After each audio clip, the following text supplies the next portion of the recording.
You're watching Valley Sports, the home of the Angels, Clippers, Ducks, and Kings.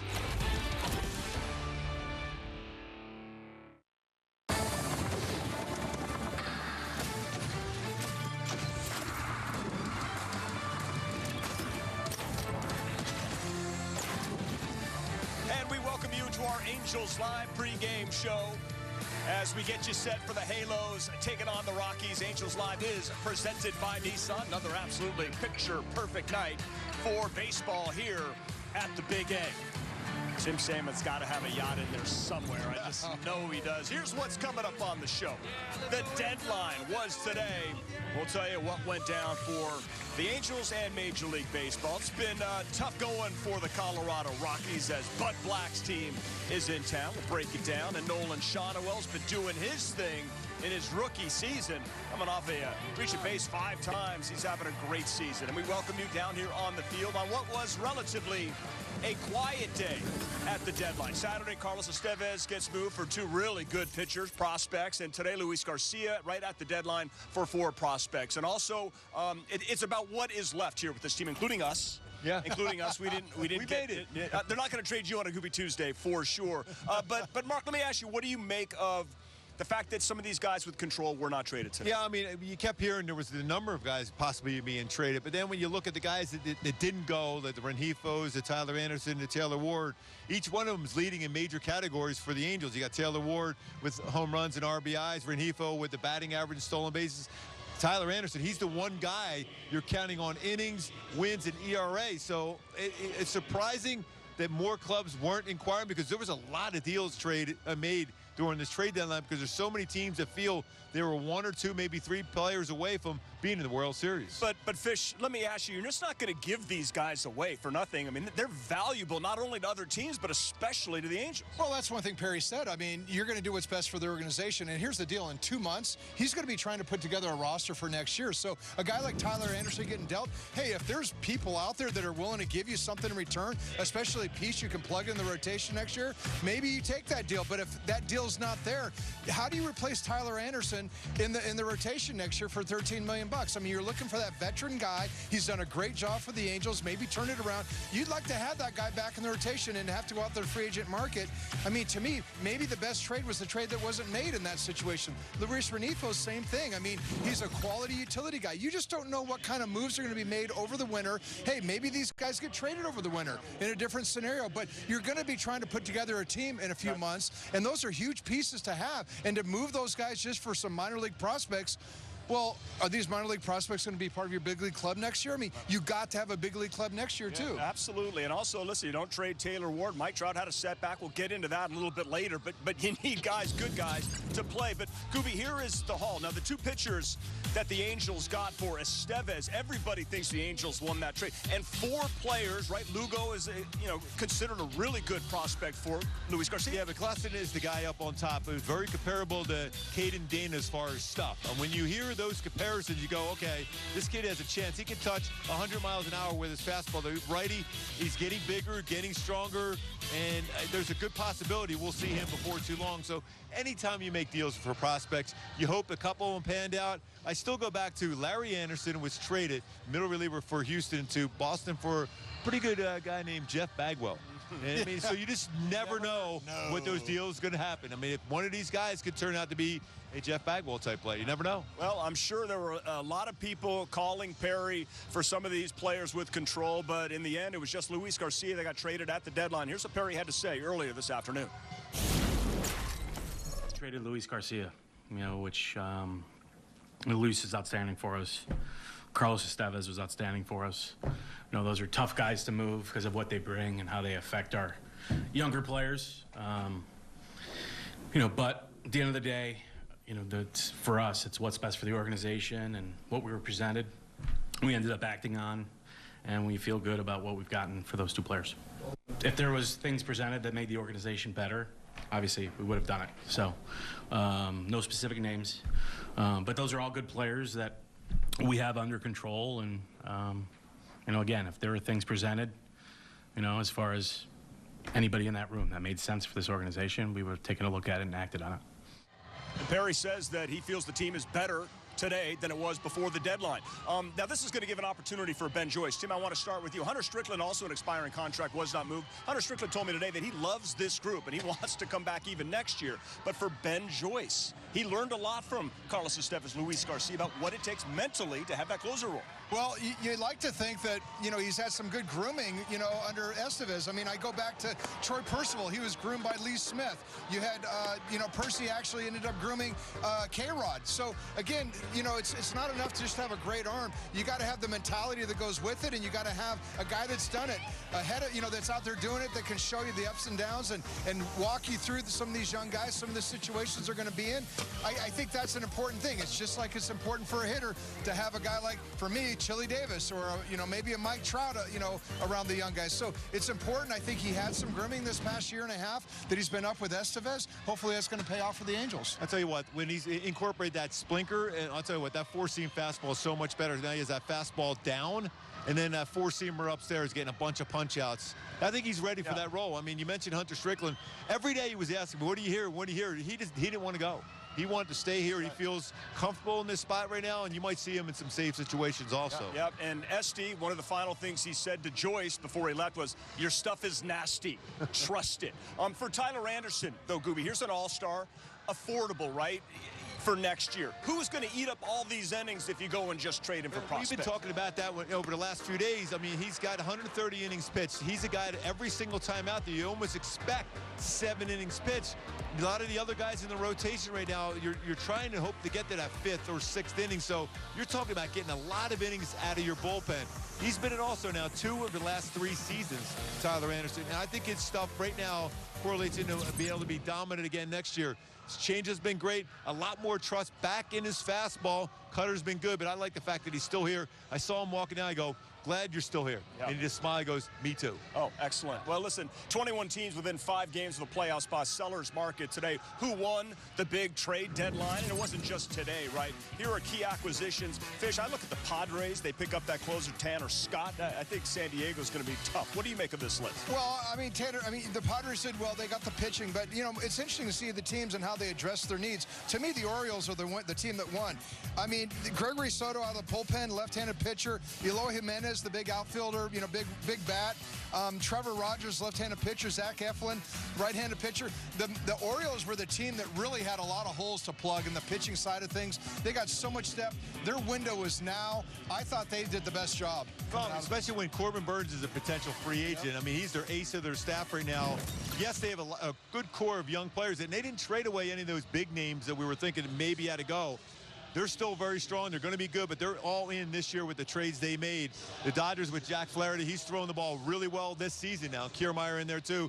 They had about 6 guys, too, and everyone feels right now they're a player or 2 away, but it all really depends on how well they do. Another one is the Seattle Mariners with Randy Arozarena, and they got Justin Turner. I mean, Justin Turner's, he's that old piece of leather, but I'm telling you what, he might be able to be the guy that sparks something for him, and he's got a ton of playoff experience, and hitting has been their issue. So you just never know. I mean, you hear the big deals, and then there's a couple that little small deals that might end up being a big deal. All right, well, listen, I see Joe Adell over there in the dugout. I asked him how he felt after this deadline. He says, this is a grinding year. We're figuring things out. We've got a good group. We're going to be dangerous. But when you look at the Colorado Rockies, not going to take anyone lightly, because considering the Oakland A's really gave the Angels trouble, but it is a really tough year for the Rocks. I mean, they're pretty good at home, but on the road they really struggle. And when you look at their team ERA right now, 5.52, just talking to a number of Rocky fleet people right now, they're up there hacking. They are swinging, and their contact percentage is fairly low. So if you can throw first pitch strikes, you can expand the strike zone against them. They have a couple good young players in their lineup, but if you get them to start chasing out of zone, you can be effective here today. Yeah, well, there are the numbers for the Colorado Rockies. And for Griffin Canning, Fish, this is a chance for him to build off that 5 innings where he had to fight out of some trouble. He was able to do that, and let's see him build on that. Yeah, I think the key, I mean, he's showing it at this point in the year. I mean, I've always loved his fastball. I wish he threw it more, but at this point in the year, he's throwing his fastball 60+% of the time versus his off-speed pitches against the right-handed batters or left-handed batters. So that slider and that changeup have really been playing well for him. I still believe in his fastball. I think that if he commands it, he locates it well, he can have success. But it's going to have to be a part of his success with all the off-speed stuff. Because, again, if you just throw off-speed, they're going to sit on it. You got to have a decent fastball to keep them honest. Yeah, my go-to is for him to have a solid game against Colorado here today. Again, they're a team that will swing and miss. Is that solid extension, getting that arm over that front leg on his slider. Much, much better last time out. He's going to get better because he feels more and more comfortable, but continue to trust the fastball. It's going back to what you were saying, Fish. If he believes in his fastball, his changeup and slider curve are that much better. He hadn't thrown a high percentage of fastballs. I think he needs to do that. He's got to pitch inside effectively and still go with that fastball, even in those counts where you need a strikeout, because they're going to be looking secondary pitches. He can ride that fastball. He still get it up there, 94, 95. Hey, who do you like going deep today before we say goodbye? You know what I'm thinking? You know, I'm going off the cuff. I'm thinking Matty Thaiss is going to go yard here today. He's had some decent numbers. Not a lot of at-bats against Colorado, but I think he's going to have a good game here today. All right, perfect. Thaiss, baby. We're going to let you go on that one right there. I feel good about the win because of the pick of Thaiss, and it's a Gooby Tuesday. Got to get this one. Got to get it. All right, Gooby, thank you so very much. We come back. Fish sticking around, talking about Todd Helton, the rock star with all the Rockies records. You got to hear some of his Hall of Fame speech next. Since its inception, the Boys and Girls Clubs have been more than a fun place for kids to go after school. For some, it's been a second home, where they can learn, play, and grow. Thanks to the partnership between Major League Baseball and Boys and Girls Clubs, children of all backgrounds have access to safe spaces. All right, let's go, take a selfie. MLB Together and the Boys and Girls Clubs of America, empowering children and building futures. Bring it in. Can't recall another baseball game where emotions ran so high. There it is! Fly ball to deep right field. It's out of here! It's gonna go! What a play by Aaron Judge! Experience game-to-game coverage of the night's biggest moments, live and commercial-free. MLB Network Strike Zone, Wednesday and Friday nights all season. Step up to the plate and get ready to play ball. The baseball show for kids where you can learn about batting, fielding, and everything in between from the real pros. Every swing is a big hit on Play Ball. Saturday mornings at 10 Eastern on MLB Network.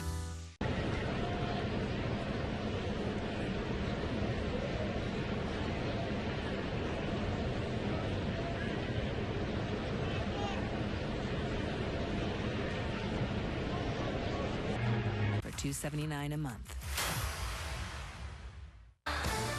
Angels Live right here on Valley Sports is brought to you by Nissan. At Nissan, we make cars that thrill. Experience the thrill for yourself today. Shop NissanUSA.com.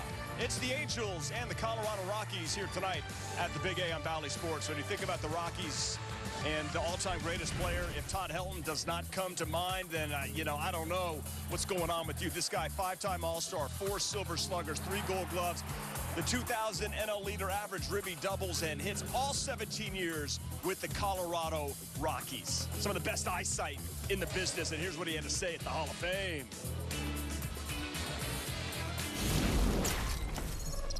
Some people have told me that my superstitions early in my career were a bit excessive. Same food, same route to field, same routine.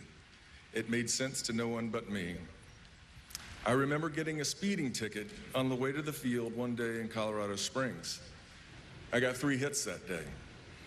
So, I took the same route, went the same speed, and the next day, the same officer gave me another ticket. I didn't care. I got 3 hits that day as well. I asked the officer to meet me the 3rd day, and he indulged me. The rewards that have come to me from baseball are beyond the wildest dreams of a young rookie coming out of the University of Tennessee. I know I'm a lucky man. All I can say is thank you to everyone whose support helped me get here, and thank you for this tremendous honor. so well deserved. What a gamer. Has got the Tennessee Vols pin on the lapel. What do you make of it? You played same era, right? Yeah, he was a quarterback, right? I mean, he was a total athlete. I mean, that's what I really appreciated the most. I mean, you know, when you think about the corner positions, you're thinking about guys that, you know, you look at him a little differently. He was the whole package. He played defense. He hit home runs. He hit for average. He did it all. And the one thing that really stood out to me was the fact that he didn't succumb to the light air in Colorado and try to become that big home run hitter. He used the whole ballpark. He was just the quintessential, I mean, professional hitter. He knew how to hit any situation, any pitch.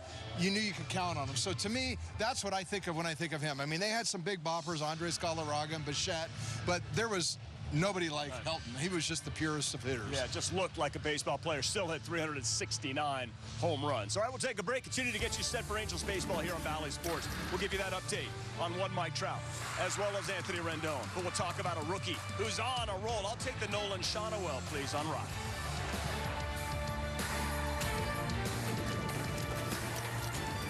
Intentional Talk, where baseball players reveal their biggest secrets. When I was a kid, I read the Percy Jackson books, and I forgot how they ended, so I've recently started reading them. I'm legitimately reading middle school-aged books right now. Intentional Talk on MLB Network. Adrian Beltre. And there it is, number 3,000. Todd Helton. It's done. Joe Mauer. Oh, what a play by Mauer. And Jim Leland. He's the best. He's the best. Each had their own journey, but now their paths converge at the entrance to baseball immortality in Cooperstown, New York. The 2024 Hall of Fame induction ceremony, Sunday, July 21st on MLB Network. Since its inception, the Boys and Girls Clubs have been more than a fun place for kids to go after school. For some, it's been a second home where they can learn, play, and grow. Thanks to the partnership between Major League Baseball and Boys and Girls Clubs, children of all backgrounds have access to safe spaces. All right, let's go. Take a selfie. MLB Together and the Boys and Girls Clubs of America, empowering children and building futures. Bring it in.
gov/plan.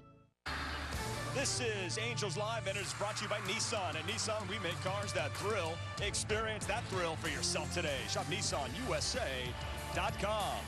On a beautiful night for baseball here at the Big A, Angels and the Colorado Rockies. Taking the ball for the Rockies is Cal Quantrill, 7-7, a 4.09 ERA. What can you tell us, Fish? Well, I can tell you that, you know, he still has a sinker and he works it away, but it's a split finger this year. He throws it 34% of the time. Hitters are hitting .217 against him. And it's been super effective. Obviously, you know, as you get older, you got to come up with new tricks, and the split finger has been the pitch. 189 with runners in scoring position. That's 8th in the American League. National League. Let's take a peek. That sounds good to me. Senior circuit. Here is the Angels lineup, who Quantrill will be facing. Now, you notice Matt Thaiss in there. Logan O'Hoppe will be joining the broadcast in the bottom of the second inning. So you will hear from Logan O'Hoppe as Zach Neto right there doing what he does best on and off the field, signing some autographs. Mickey Moniak, couple of homers off of Cal Quantrill, so something to keep an eye on. Nolan Schanuel, though, 5 times he reached base on Sunday. Just your thoughts right now. I mean, you're a former Rookie of the Year. He's probably not going to win the Rookie of the Year, but he's turning some heads, right? Isn't he? He's getting a lot of attention for his good play. You know what? The thing that most impresses me about Nolan Schanuel is the fact that, like we said, he has less than 500 at-bats, professional bats. Every month he has improved. He's gotten better both in the average, the on-base percentage, the slugging percentage. I mean, just since the All-Star break, he's hitting .407 with a 1309 OPS. Now, in the last month of July, in the last 30 games, he's hitting .320 with a 900 plus approximately. So here's the thing. I mean, he's getting better. I mean, he's like fine wine. He's aging. And to say he's aging for such a young player that hardly has any time up here is such an impressive thing. I mean, this is the kind of improvements we're seeing out of him. You expect that out of a guy who's been up in the big leagues a few years. He's doing it really in his first full season. That's so impressive. Awfully impressive, the play of Nolan Schanuel here in the Halos in his big first season, getting all this playing time. That's what's going to make all these young players really excel in the long run. They're getting a ton of playing time. Opportunities, yeah. Absolutely huge. All right, we'll take a break, come back, and we'll give you that update on Mike Trout. We're going to hear from Ron Washington as you see the Angels skip right there, get his take on the deadline day. All coming up right here on Angels Live. Stay there. It's time for MLB Pitch, Hit, and Run, the official youth skills competition of Major League Baseball.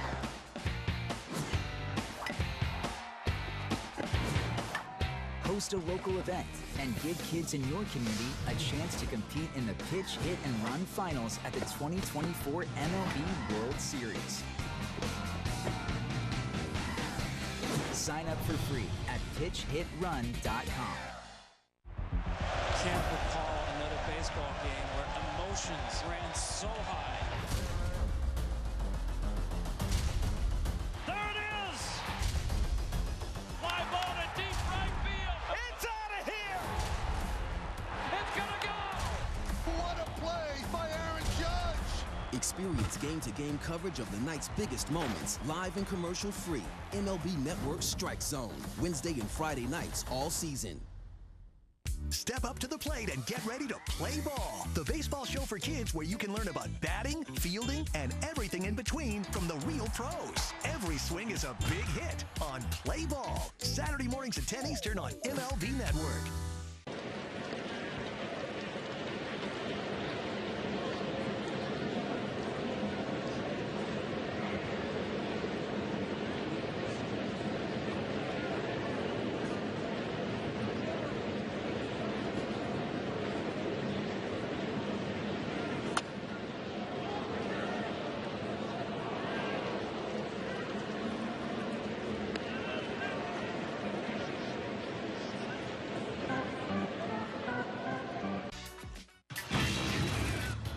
Feeling about this game because of these kids, because of Gooby Tuesday. And when the Halos win this one, you win free McDonald's fries. Get free medium fries tomorrow with any $2 purchase only on the app at participating McDonald's. So it's the Angels and the Rockies. An off day yesterday, so the Halos back in action with Griffin Canning, who is on the bump against Cal Quantrill. It was the trade deadline today. Only Luis Garcia got moved, but still, I imagine, a lot of angst around the clubhouse. Let's find out from Ron Washington. Well, it's stressful, but, you know, we're still intact. We lost a couple of pieces out of our bullpen that were very important to us, but this gives someone else an opportunity to step up. When they don't trade players like Tyler Anderson or Rennie for a Ward, I mean, that certainly gives you a better opportunity to win games here. Well, no doubt about it. Where we are today, they help us get there. And I know when you look at the record, it don't say much, but they certainly had a big edge in these young kids growing. And that was our purpose, to help these young kids grow. So we're still going to be able to compete, and that's what it's all about. I don't know if you're one to name a closer per se. I know Ben Joyce is a young guy, but do you feel safe saying, you know, Ben Joyce will close games for us? Well, what I feel safe saying is he will get a chance. You will see Strickland get a chance every now and then.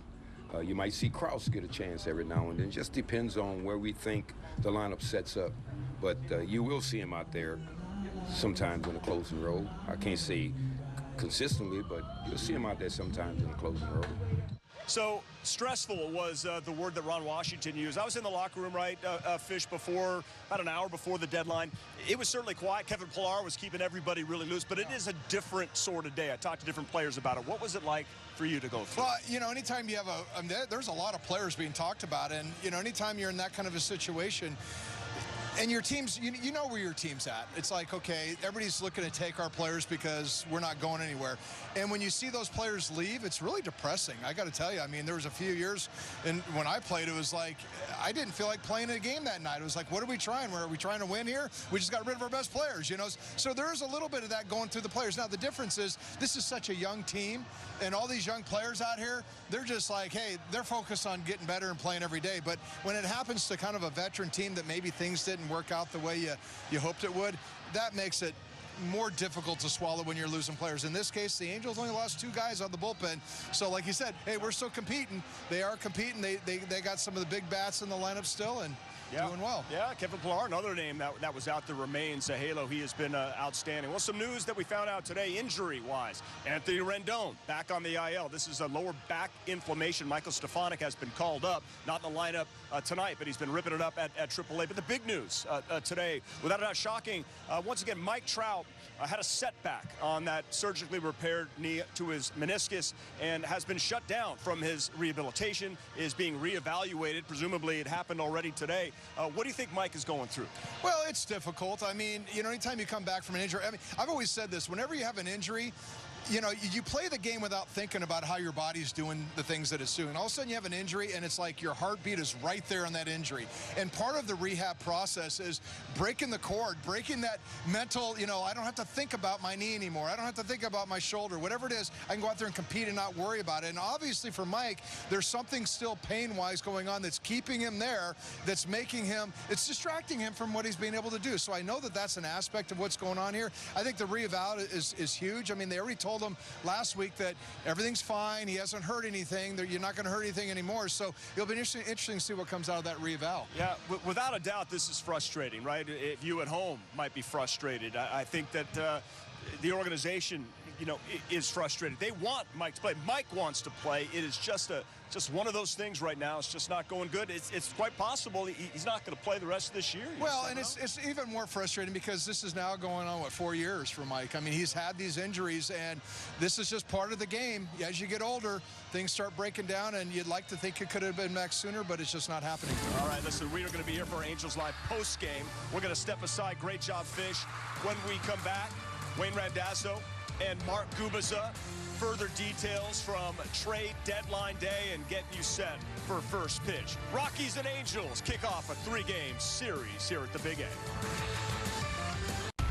Bobby Witt Jr. is an absolute superstar in the making. I've never seen anything like him. He's one of the best players in baseball. Highlight reel play, Bobby Witt Jr. That's why we call him Bobby Baseball. He is a generational talent. I want to win a World Series. I want to do it in Kansas City. This guy is the cream of the crop right now. Sensational again. It is crazy, wiry, athletic pop that's only going to get better.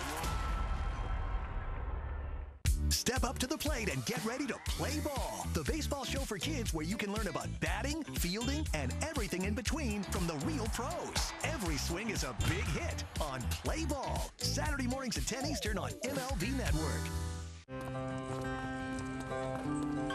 Since its inception, the Boys and Girls Clubs have been more than a fun place for kids to go after school. For some, it's been a second home where they can learn, play, and grow. Thanks to the partnership between Major League Baseball and Boys and Girls Clubs, children of all backgrounds have access to safe spaces. All right, let's go take a selfie. MLB Together and the Boys and Girls Clubs of America, empowering children and building futures. Bring it in.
You're watching Valley Sports, the home of the Angels, Clippers, Ducks, and Kings.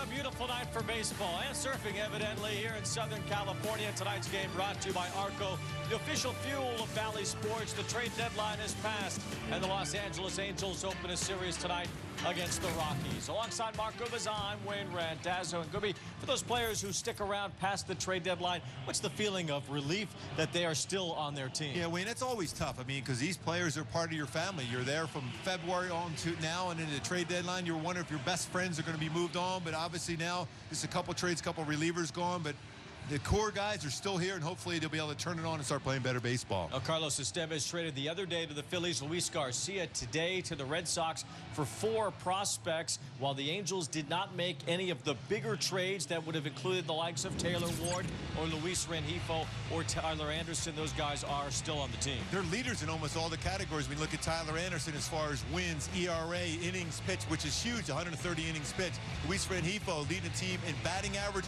and stolen bases, and Taylor Ward in home runs and RBIs this season. So keeping those 3 guys here together with the Angels, hopefully, like I said, younger guys are playing well. You want to make sure those guys continue to play well and play better baseball. Well, the Angels GM Perry Minasian gets through his busy season, and for more on that, we send it down to the 3rd member of our crew tonight. Here's Patrick O'Neill. Okay, Wayne, thanks very much. That's right, he did at about 2:50, so 10 minutes before the deadline. Luis Garcia, full uniform, Angels gear, walks by me in the dugout. I said, hey, are you still on this team? And he says, I don't know. I would like to know. He kind of said that lightheartedly. Well, he soon found out that he was, in fact, traded to Boston by GM Perry Minasian. This is what Perry had to say about the big day. There's a lot of concepts thrown around. You know, a lot of discussions with a lot of different guys on our roster. Again, you know, we took a look at what was presented, and just what was presented that we actually did made sense for us. We have some talented players, and I understand the questions. You know, the players that have 2 years left, have 1 year left. They're very talented players, right, and very productive players. You know, but with that being said, in general, with the whole room, you know, it had to make sense. So we're excited with the return we got for the 2 players we traded, and we think the organization's better today than it was yesterday. Those players with team control that Perry was asked about, like Tyler Anderson and Taylor Ward and Luis Rengifo, they are attractive because of that team control. Attractive to other teams, but also to the Angels. They're not just going to give these guys away for nothing. They want to win next year. One thing Perry did say is he had complete control, autonomy over making decisions today to make the team better, and he feels that he did at the end of the day. So we're going to step aside. When we come back, Angels and the Colorado Rockies, and Taylor Ward remains a halo coming off a big grand slam on Sunday. And for Taylor and the Halos, they hope life remains grand. The power of baseball goes beyond the field. It starts with kindness, reaching out a helping hand. Even the smallest gestures mean the world to a lot of people.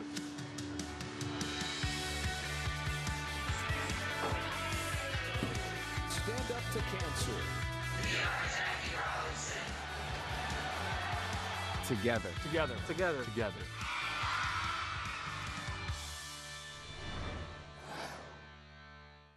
Marcus Lynn Betts, best player on the planet.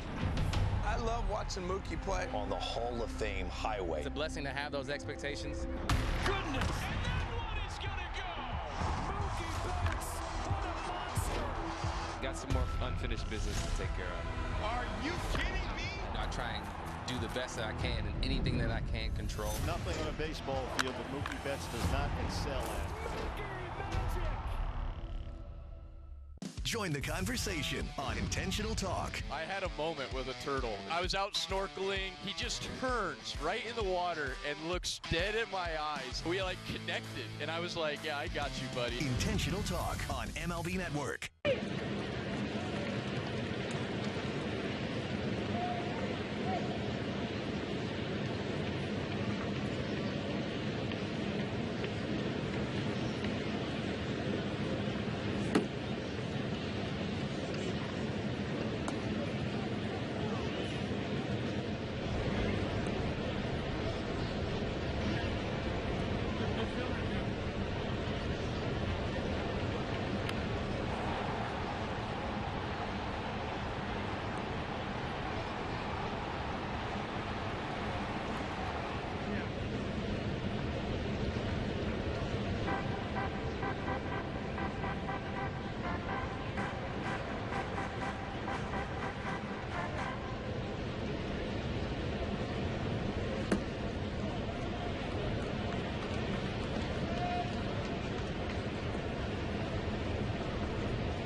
On Bally Sports, brought to you by Hyundai. Get away with a great deal only at the Hyundai Getaway Sales Event. Visit HyundaiUSA.com today.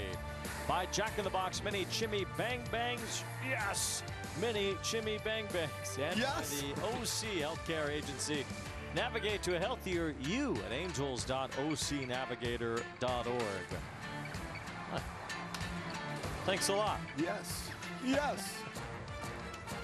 Now the Angels and the Colorado Rockies opening up a 3-game series. The Angels have beaten the Rockies more, at least in terms of winning percentage, than any other team they've ever faced. They are 31-14 all time. They have won nearly 70% of the games they've played against Colorado. Yeah, a lot of times there's been some big offensive outbursts by the Halos, including that incredible game last year when he scored 25 runs.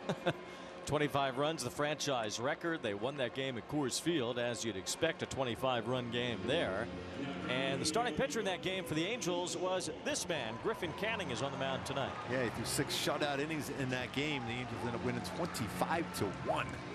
They'll take 5 or 6 runs. You don't necessarily have to have 25. We'll just take some good support here. My go-tos for Griffin Canning to get on the board here, pick up a W here today against Colorado. Solid extension. That means over that front leg with the slider and finish off hitters. There are 28 strikeouts, a 29.7 whiff percentage on the slider, and continue to trust his fastball. 20 punch outs with his fastball. When they start looking for those secondary pitches, use that fastball, but also use that fastball inside to set up those secondary pitches. Sure, the lineup for the Rockies. Charlie Blackmon is still going at 38 years old. He's the DH. Ezekiel Tovar, one of the more exciting young shortstops in baseball. It's a 15-game hitting streak. Chris Bryant batting cleanup for the Rockies as they take on the Angels tonight. No Brenton Doyle in there. Doyle hurt his hand. He slammed his hand. And we just saw Mason Miller and the A's just over the weekend. And Miller had a broken finger from slamming his hand. Well, Doyle not in the lineup for Colorado because he slammed his hand over the weekend. You got to stop to do that, I think, right now. Baseball players, you got to keep away from that. He's defense behind Griffin Canning today. It's good to see Luis Guillerme back at second base. And he's been really, really solid. He's turned 11 double plays this season. He's also 5 defensive runs saved in his career at second base. He's one of the quickest on the transfer you're going to see in baseball. Schanuel next to him. Neto and Rengifo on that left side of the infield. Matt Thaiss behind the plate today. Taylor Ward, Mickey Moniak, and Joe Adell. But it's great to have Guillerme back at second base. Some back tightness, but he's okay now. His little wispy gray hairs. He's only 29 years old, Luis Guillerme. So check the birth certificate, I guess, if you don't believe me. Oh, he's so quick. He's so quick. Hands. Yes. Magician. He's as quick as a 29-year-old, yes, even if he has those wispy grays. So the Angels getting ready for this one tonight. I think the mustache looks good on Griffin Canning in the old school uniform. Well, it's a throwback week here. Good there, Griffin Canning. He's pitched much better at home than he has on the road. 3-2 at home with a 4.35 ERA. So we're ready to go for tonight. The Rockies wearing their purple jerseys tonight. One of really the only team that features purple as a main color on their uniform in Major League Baseball. And they're leaning in tonight with the purple tops as Charlie Blackmon starts it off against Griffin Canning tonight. And the first pitch is in there, a strike to the 38-year-old Blackmon, who continues to still put up pretty good numbers, although not quite what he was back when Bud Black took over as the manager of the Rockies, and that team went to the playoffs in back-to-back years.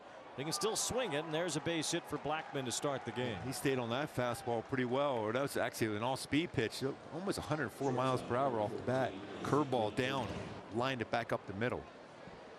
Spins up, stays on it, doesn't try to pull it. See how short his swing is. It's still a solid swing he has. Still somewhat of a stolen base threat. Griffin Canning, though, has a great pickoff move. Well, those few years at the end of the last decade, Charlie Blackmon was one of the more feared hitters in baseball, and he and Nolan Arenado made quite a 1-2 punch in that Rockies lineup. There's a rocket into left field, and there's the hitting streak continuing for Ezekiel Tovar. Now a base hit in 16 straight games as the first 2 Rockies are on to start this game. That baseball was hit hard too. That was 106 off the bat. Tovar had an 0-for-30 slump, slide right into a 16-game hitting streak. So go figure. Their team, when they're on the road, they don't hit as well. At home, they're hitting .267. OPS 768, but on the road .222 with a .647 OPS. 2 base hits to start.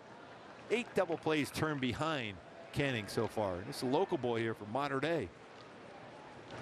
Ryan McMahon is at the plate. Runners on first and second. Wave and a miss by McMahon. Mater Dei, they call it quarterback high. And Ryan McMahon was a quarterback there for a little while. Played roughly 6 weeks as a senior at a broken left wrist. Said he didn't love football like he loved baseball. So he made a good choice. He's become a pretty good player. He said he literally slept with his wiffle ball bat when he was a kid. He would clutch his bat. And he has become a pretty good hitter, one of the best in the Rockies lineup, certainly. Yeah, he's a guy that really hits fastballs extremely well. 1 ball and 1 strike on McMahon. Swing and a miss there on a good changeup darting out of the zone from Griffin Canning. Gooby's point, the Rockies are 14 and 40 away from Coors Field. If their OPS was the same at home as it is on the road, they'd have the 2nd worst OPS in baseball, only ahead of the Chicago White Sox. 2 balls, 2 strikes on McMahon. You would think after that high fastball, he's going to come back with his changeup. Good buddy, Buddy Black, manager of Colorado, was a pitching coach when the Angels won the World Series in 2002. Also was a pitcher for the Royals when they won a World Series in '85. 3 balls, 2 strikes. A former rotation mate of yours with said Royals. Learned so much from him. He was one of my mentors, and I used to sit next to him all the time and listen to him. Smart baseball man. 3 balls, 2 strikes on McMahon, and that's ball 4. So Griffin Canning has worked up some early trouble. He's allowed base hits to the first 2 batters. He has walked the 3rd. And now Colorado has loaded him up with nobody out. First inning issues are nothing new for Canning. First 2 innings have been a problem for him this season. Yeah, a lot of home runs, a lot of runs in his first couple of innings too for Griffin. 13 home runs along with his 30 earned runs in the first couple innings. A lot of power at the plate, at least at times with Chris Bryant, but a guy, if you can get the ball on the ground at an infield, you can get a double play turn. You know, a guy who at one time was an unbelievably good baseball player. Chris Bryant was Rookie of the Year in 2015 in the National League, and then the MVP in the Cubs World Series year 2016. He has had an incredibly difficult time staying healthy in subsequent years, especially since signing a long-term deal with the Rockies.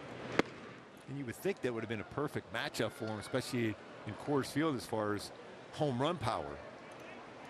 Used to have that big arching swing, and it would just carry off his bat. He had some wrist issues, he had shoulder issues, and it seemed like the power, it just never really has returned for Bryant.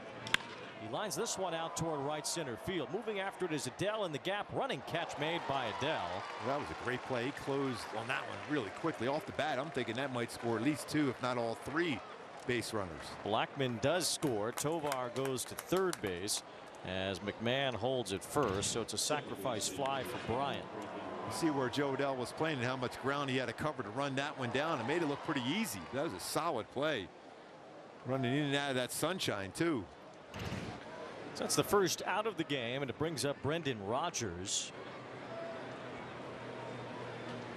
Rodgers playing second base for the Rockies as he bats here with Tovar at third base and McMahon at first. A looping line drive to the left field line. That's a fair ball. It bounces into the corner. It scores Tovar. McMahon gets to third base and is held up. Brendan Rodgers drives in another run, and Colorado out to a 2-0 lead.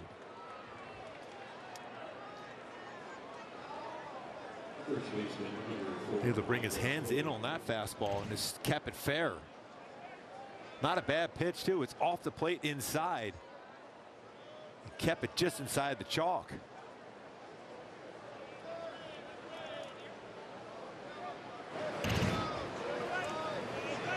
So Griffin Canning with those first inning troubles haunting him again. You know, he's had a very tough time on the road this year. He's been a little bit better at Angel Stadium. So far not tonight. First pitch curveball lands for a strike. This is a team, Colorado, that strikes out a lot and very aggressive early, but they've been pretty patient and got some pitches in the zone so far. Michael Tolia out of UCLA was a first-round pick of the Rockies in 2019. From the Phoenix area, initially went to high school in Washington State, but didn't become a UCLA Bruin. Griffin Canning knows all about life in Southern California, certainly. Battle of the Bruins here. UCLA himself. 1 ball, 1 strike on Tolia, trying to hold his swing on a high fastball. He could not, according to Phil Cuzzy. Italian on Italian crime.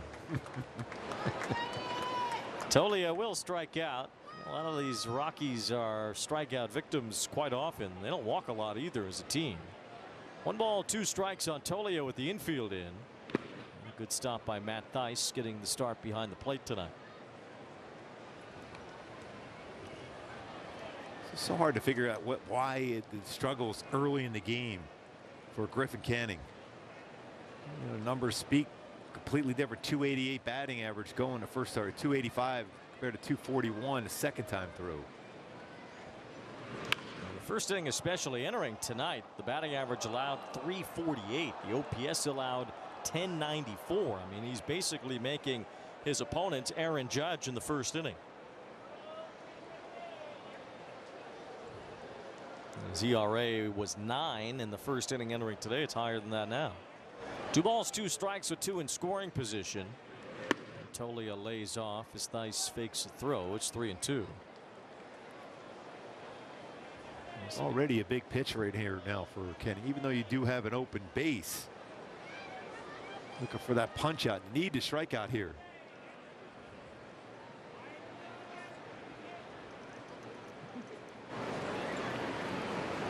There it is, strike 3 on a slider. Tolia went out of the zone. Mentioned that the Rockies don't walk a lot, but they do strike out, and Canning takes advantage of that. 2 outs. That's a good extension on his slider out over that front leg and had some good bite to it. He got a swing and miss.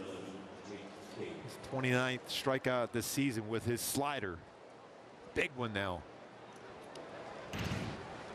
So 2 men in scoring position still, now 2 down, and Jake Cave is the batter, veteran outfielder. He's bounced around a bit. And he takes a big hack at that changeup as well. Canning has had some chases here in the first.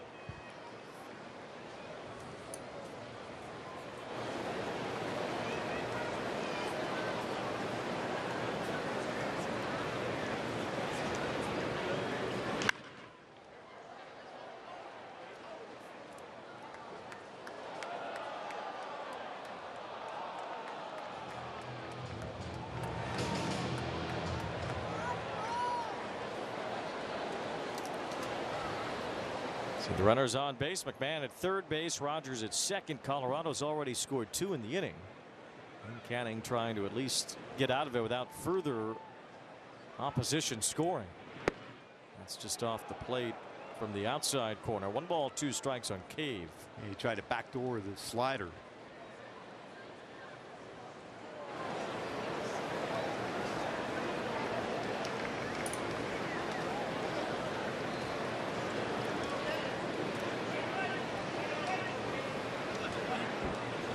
Swing and a miss, strike 3. Canning strikes out 2 and strands 2, but gives up a couple in the first.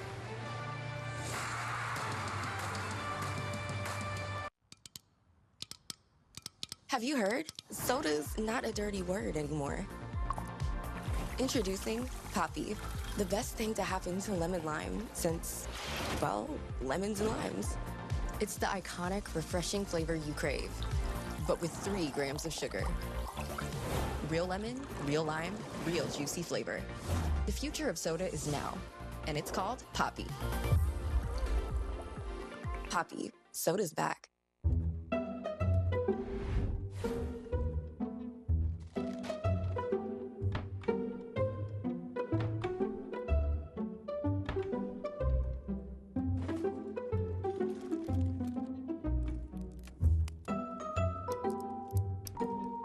There's an easier way.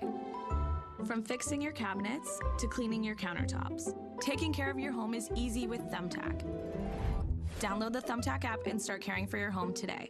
With the Game Time app, I paid 60% less than this guy. What? And it's not just sports tickets. It's also concerts. Performances, too. Oh, come on! Download Game Time. Last-minute tickets, lowest price, guaranteed. I feel like I lose track of at least $500 a month. Maybe that's because you still use spreadsheets. Haven't you heard of Rocket Money? No, but you're probably going to cut me off and tell me about it. It's an app that automatically tracks your spending in real time, lowers your bills, and finds and cancels sneaky subscriptions. Sign me up. Stay on track with your finances and download Rocket Money today. In Auto Center with Nolan Schanuel leading off, then Rengifo in the 2 spot. Taylor Ward hits third. Both guys were heavily involved in trade rumors, both still in Angels uniforms. Zach Neto, he'll be a mainstay for this ball club moving forward. He bats 5th tonight. Theis is the starter behind the plate, and Cal Quantrill has held his own for the Colorado Rockies this year. Yeah, he's throwing the ball really well. His split finger fastball has been great. His fastball still pretty good at 91, 95. To a curveball and a slider. He has a 3.95 ERA at Coors Field. They should think about him for the Cy Young Award. He has been better at Coors Field than he has on the road, but he has maintained a pretty good season. Here's Nolan Schanuel ripping one to right field, and that's a base hit to start things off. Extra bases for Nolan Schanuel, who continues to have a wonderful month of July, and it's a leadoff double. Another extra base hit for Schanuel. I love it out there on second base. 23 extra base hits now. Did a nice job bringing those hands in on that sinker.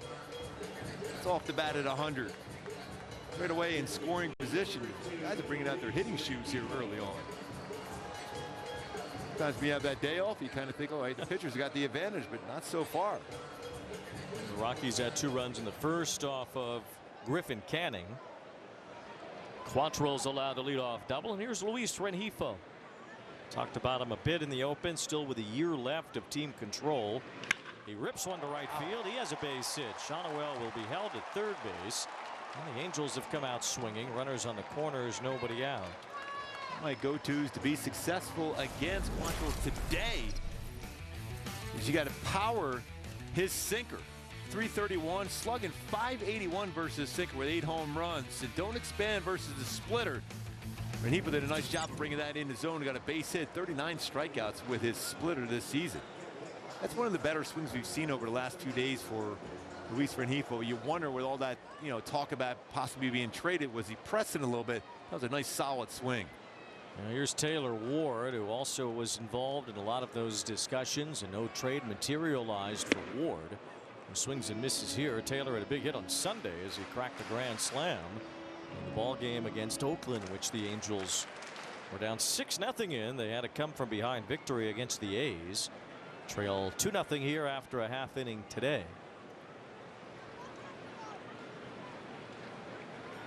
One ball, one strike, and a ball in the dirt as Rengifo goes to second base. Excellent read on that one. Secondary lead, saw that ball in the dirt, advances second base.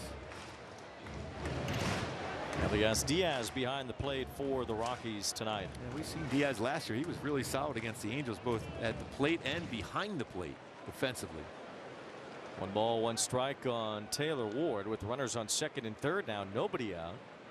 And a line drive through the middle. That's a base hit. It will score Rengifo as he's right behind Schanuel. The throw to the plate is on the way and cut off. 2 runs come in. Taylor Ward drills a single, and the Angels come right back to tie it up.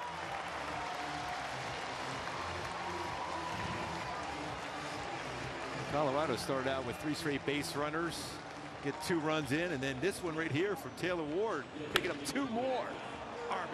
Doing a 53, team leading 53 RBIs. Not letting these pitchers settle in yet. Rengifo scores another run. Good read by him on that pitch in the dirt, got him in the scoring position to allow that base hit to drive in 2 and tie it. Ward and Rengifo in the middle of things here in the bottom of the first inning. A lot of fans were thinking that those 2 guys could be traded. Tyler Anderson's name had popped up a lot, and ultimately the Angels didn't find any deals that made sense for the ball club as Calhoun takes ball 2. Really, they were looking for impactful deals. If you're going to trade a guy like Rengifo who has a year left of team control, or a Taylor Ward who has 2 years left, or an all-star in Anderson, you want to get an impact if you're going to make those guys available. you just can't keep going and making trades like that of guys who big part of your lineup and on the mound there with Tyler. You need guys that are either ready for major league action or guys that are top prospects across the board. 3 balls and no strikes as Calhoun takes ball 4. So the Angels keep adding base runners here to Cal Quantrill in the bottom of the first inning. And the defense behind Quantrill, he's had a tough time. Tovar at shortstop, 6 defensive runs saved. We talk about how good of a hitter. He's a really good defender, involved in 69 double plays, turn 2. He's really solid at shortstop. McMahon talked about him also. Modern day over at third base, but some struggles already. And just take a look at our Hyundai key for the game today. Going to the Poison, something to believe in. Now these guys are all part of the team right now and right away, believing in what they've kept, the Angels. And you got a Rengifo with a single and then a 2 RBI single for Taylor Ward. You got to believe in playing much better baseball with the guys you have now. You know, the Angels trying to get a leg up on a Rockies team they've had all kinds of success with in the past. Zach Neto batting here. And there's a strike over the outside corner called by Dan Bellino, the home plate umpire. Well, Zach Neto has proved himself to be a part of the present and especially the future for the Angels. We'll talk to another one in about an inning or so. Logan O'Hoppe will join us soon on the broadcast as Neto gets turned away.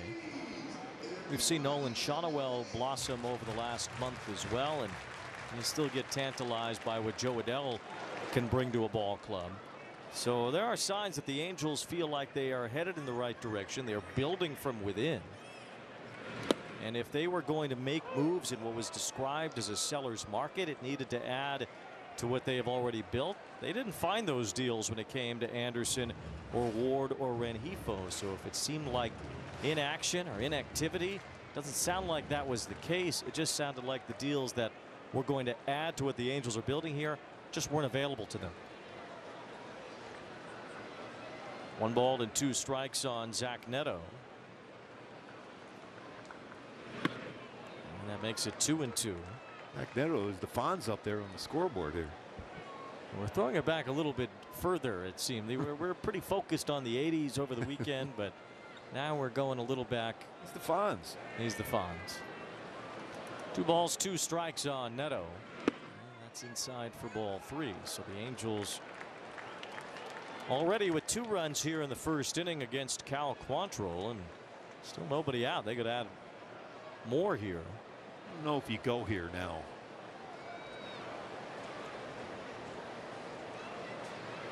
Swing and a miss. There's a good cutter from Quantrill to get the first out of his night as Neto goes down on strikes. I was talking even to Neto earlier today. I mean, it was his first time he's really been part of, hearing all these trade rumors. We were doing Angels Weekly with Eric Weston and Zach was our guest, and it's tough. He said these guys are family members. When you hear names being moved, guys potentially being moved, it's tough. Yeah, I'm sure it is from a personal and human standpoint as Matt Thaiss takes ball 1. You certainly went through your own trade deadlines in your career. I'm sure guys were, just the nature of the business. Guys are in and out, changing teams. It's really hard, especially when you're dealing with families and everything else. And you're around these guys more than your family for that 6-7 months. Just missed to Thaiss. 2 balls and no strikes.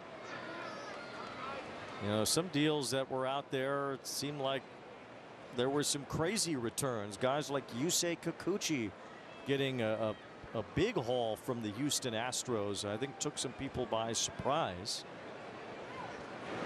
3 balls and no strikes on Thaiss. Kikuchi, a hard thrower, a guy that, maybe with the right grips or a different way to use him could be more successful because he throws hard.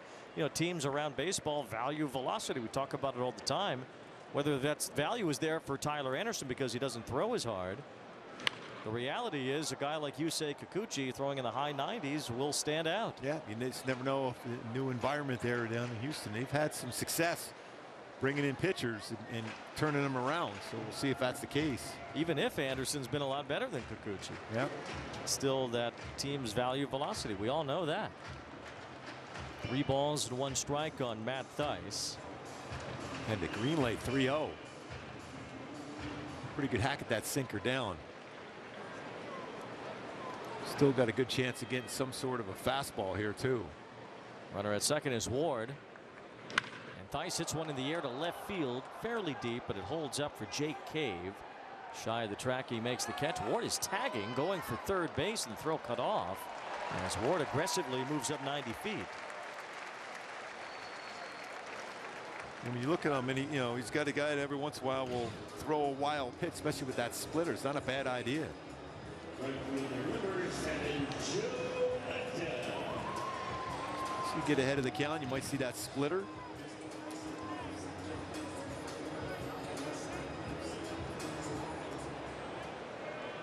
So 2 away. Joe Adele is the batter. He's got Ward now the go-ahead run at third base, and Calhoun the runner at first.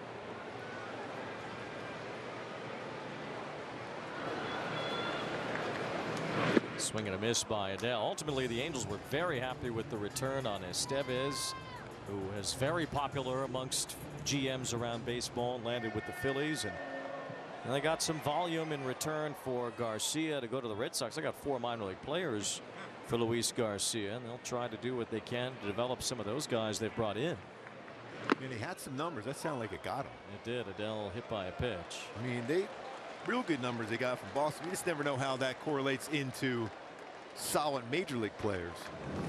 We know the 2 guys from Philadelphia, Clausen and Aldegari, are considered big prospects. You know, the Red Sox minor leaguers are guys who will help improve the depth of the Angels organization.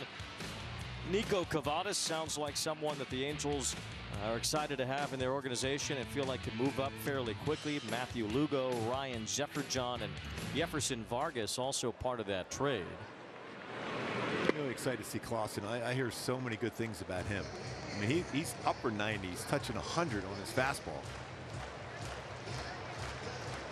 In the system a little bit deeper, and the Angels continuing on with the guys that they have, who've also been guys who've come up either through their system quickly or through other systems like Mickey Moniak did.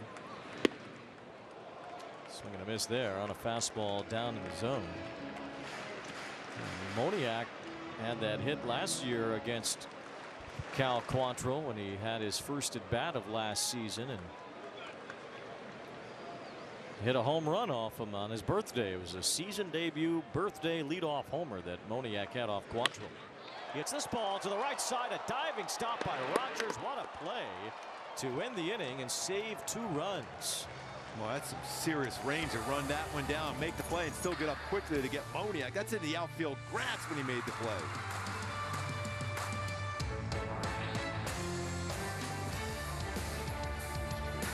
Having those high interest credit cards, it felt unmanageable. My name is Belinda, and with Upstart, I was able to save money with a personal loan. From the moment that I checked my rate to getting that approval was just a few minutes. I felt relieved having the funds in my account so quickly. I was able to turn all of those, big payments into one small payment, and I was able to breathe. Easy online borrowing. Personal loans up to $50,000. Go to upstart.com. All right, Jake, talk about PXG. With all the fitters, the attention to detail is second to none. I'm looking for something to go as straight as possible. They put a lot of emphasis on making sure that it's perfect. It's look, feel, sound, forgiveness from toe to heel. Swing it pretty fast. It's easy to hit. If we take the hat off, it is a mullet. I'm Jake Knapp, and I play PXG. PXG? Nobody makes golf clubs the way we do, period. My ED definitely made me feel broken. It would work, then it wouldn't work. Prior to HIMS, I was taking an as-needed dose, so we would have to plan. That takes the romance completely out of the relationship. HIMS was a fantastic find. The low-dose daily has given room for spontaneity in our relationship, and that is golden for us as a couple. Get treatment for ED with doctor-trusted medication. Get started today at hims.com. Leading off the Rockies, catcher number 35, Elias Diaz. Welcome back. Patrick O'Neill here with you down on the field. We found out earlier today during Perry Minasian's media scrum about the trade deadline that Mike Trout, the 3-time MVP, had a setback to his surgically repaired knee and is going to have to shut down his rehabilitation. Certainly not the news that anybody was hoping for, as Mike has been unable to stay healthy and get out here on the field where everybody wants to see him. And guys, I don't think there's any silver lining, right, without Mike Trout, other than this young core continues to get significant playing time and hopefully build something here for the future. That's the thing. You want to have these young guys that continue to know they're being counted on. They've gotten better. You look at Nolan Schanuel, after the Halos are down 2-0, comes up with a leadoff double right away. Logan O'Hoppe has been outstanding. Zach Neto, Joe Adell, Mickey Moniak are pulling it up, and now they're getting it going. Elias Diaz leading off here in the second inning. I think the ultimate thing at this point in the season, with Trout not being out there, aside from the fans wanting him to just play and wanting to watch him play, is that the young guys can't really learn the game-to-game, in-game process of Mike Trout with him not on the field. So as these guys have improved, they're doing so without having Trout to be there to kind of lead them along in the way that Mike could and would if he was healthy. Yeah, just to see what he's trying to do. Like if there's a man on second or first and second with no outs, or even a man on third with less than 2 outs, what he's trying to do at the plate. You learn a lot. There's Diaz yanking one through the left side, so the Rockies have their leadoff man on for a second straight inning against Canning. And Canning last time out, much better with his changeup. That changeup got hit a little bit there, but his changeup slider was much better. 45% usage. He got 11 outs with those 2 pitches, 10 combined whiffs, and 6 strikeouts. Got out with that front leg very well on both of those pitches, and that real solid, really solid spin on his slider last time out. Sam Hilliard is playing center field for the Rockies today. There was a time where they thought Hilliard was going to be a tremendous player, and he never really did reach that ceiling. He's in his second go around with Colorado. He's out there in center field tonight. As we mentioned, Brenton Doyle is banged up after slamming his hand on the bench the other day. Swing and a miss by Hilliard. Anyway, Diaz is now 7 for 21 in his career versus the Angels. He had some good numbers up there in Colorado last year. He was the All-Star Game MVP last year. I probably could have given you 700 guesses. I don't know if you'd have landed on Elias Diaz as the 2023 All-Star Game MVP. I don't think so. 2 balls and a strike on Hilliard. Well, Southern California's own Jarren Duran was the MVP of the All-Star Game this year. Of course, Mike Trout, who we mentioned, the only man to win it in back-to-back years.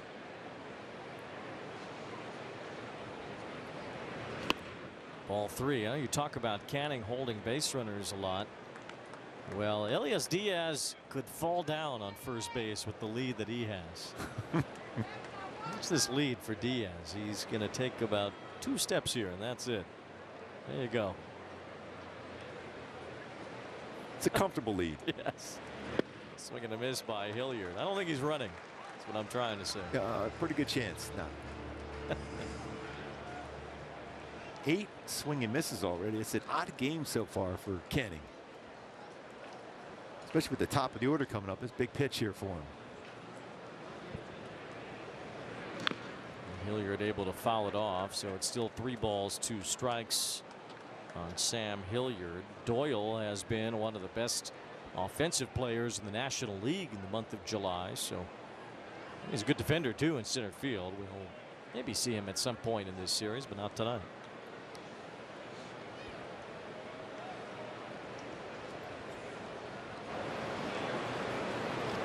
Three and 2 on Hilliard. Another foul back on a slider that had a lot of the plate. When you look at when Canning's on his games, he has those secondary pitches between his changeup and his slider right on the edges, or even below the edges, especially that slider down into the lefties, changeup going down and away on the lefties, down into the righties. These pitches already have been right down the heart of the plate.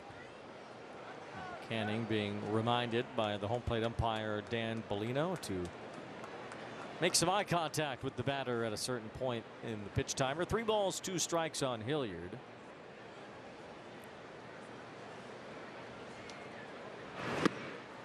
It's ball 4, so all these base runners early on.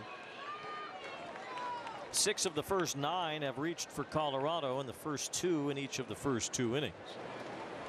Remember, Blackman hit a rocket up the middle on a curveball. So Blackman up there, tough out, tough guy to double up. After all those base runners for the Halos in the bottom of the first. Sent 8 batters to the plate.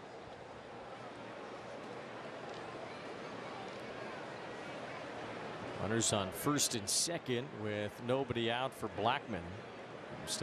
Canning steps off here. Blackman, one of a few leadoff men in baseball history that had a 100 RBI season. That came back in 2017, which was his best year. He was 5th in MVP voting that season. He had 104 RBIs, which is still the record for a leadoff man. Marcus Semien got up there last year. Blackman had 213 hits, 137 runs, 14 triples that year. He had 37 homers. And he won the batting title. Pretty good year. Yes. And the Rockies went to the playoffs. They were a wild card team in 2017 and 18. 2018, they nearly won the National League West. Yeah. Feels like they got to go back to that when they just try to outslug opponents. Now that's the only way. Yep.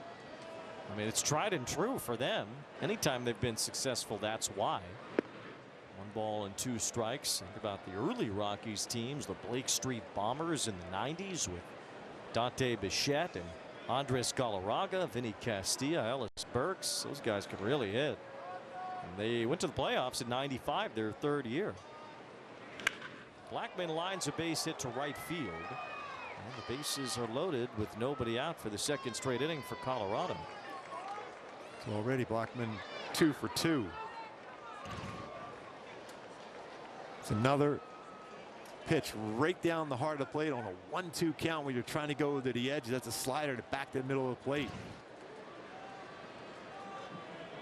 Well, Barry Enright comes to the mound. I like that he cut the sleeves off his hoodie there. He's looking tough as he'll go talk to Griffin Canning here with the bases loaded and nobody out. Meanwhile, we'll get in the car and drive around with Hyundai. Add more joy to your journey. Hurry in to the Hyundai Getaway Sales Event. Get in and get away now. Well, there might be joy in that journey, but for a pitching coach, hardly ever joy experienced in the journey of walking to the mound. No, never. Now he's facing a guy that's been swinging the bat so well, but also has been crushing the first pitch put in play. 435, 27 for 62 with 5 home runs in the first pitch. And Canning's been around the strike zone, so you got to believe he's up there hacking. First pitch. Ezekiel Tovar bats with the bases loaded and nobody out. Pops up the first pitch. Looks like it's deep enough to score the run, though. Moniak in right center field. Tagging from third, Elias Diaz throw goes towards second base as the runner at second, Hilliard, also advances. So sacrifice fly for Tovar, and the Rockies are back in front. Second time they've hit a sac fly already.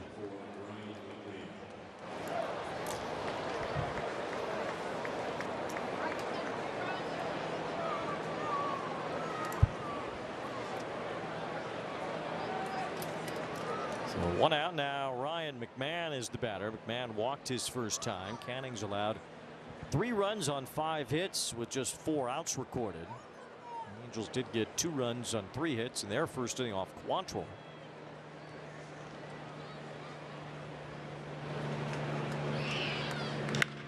Man cracks one in the air toward the left field corner pretty deep. Ward is after it at the wall. It's gone.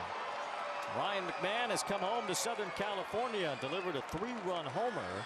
He goes the opposite way, and it's been a miserable start for Canning, who's allowed 6 runs. Another first pitch. Damage done on the first pitch. Man, I've seen him over the years. He's got a lot of power the opposite way. That's a long way for a left-handed batter to hit that one.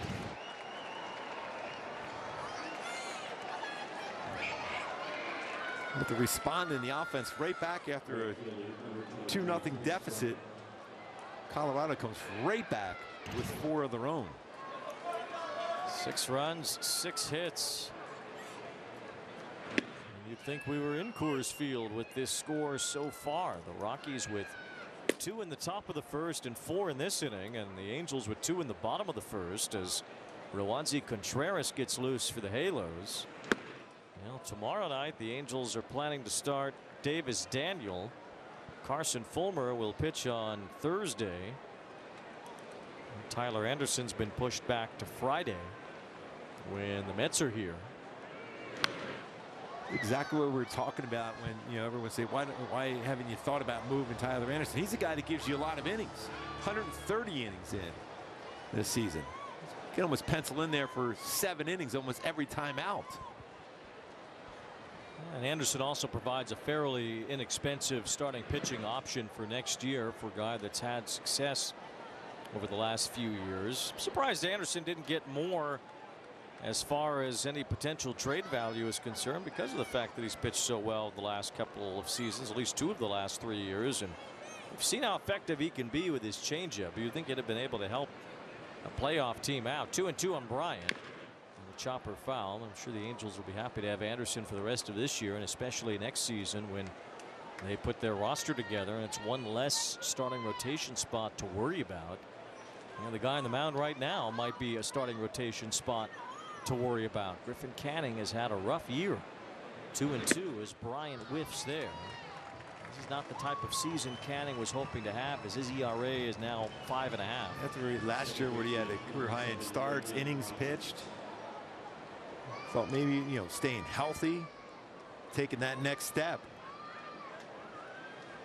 It hasn't happened. He did take maybe even 2 steps forward last year, but it's been 2 or 3 steps back this year for Canning. With health not really being a concern for him at all. He's pitched every 5th game, and the Angels have been able to get Canning regular starts as he goes out there tonight.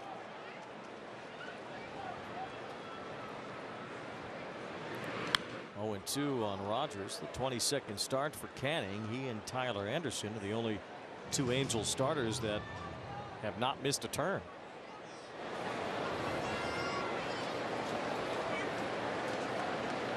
The ball's and 2 strikes on Brendan Rodgers, who has an RBI double so far today. And Canning gets the call there at the bottom of the zone to end the inning.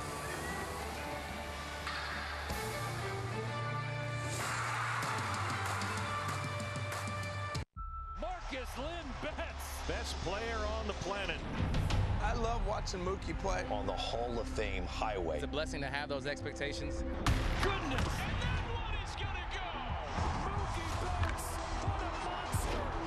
Got some more unfinished business to take care of. Are you kidding me?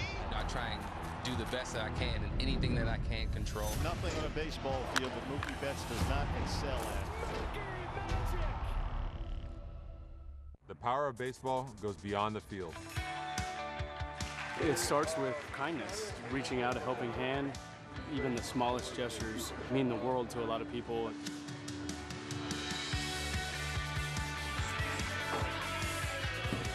Stand up to cancer. Together. Together. Together. Together.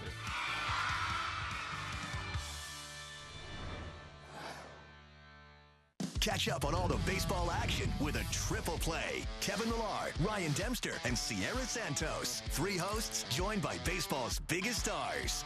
Welcome to the best interview in baseball. Intentional Talk, only on MLB Network.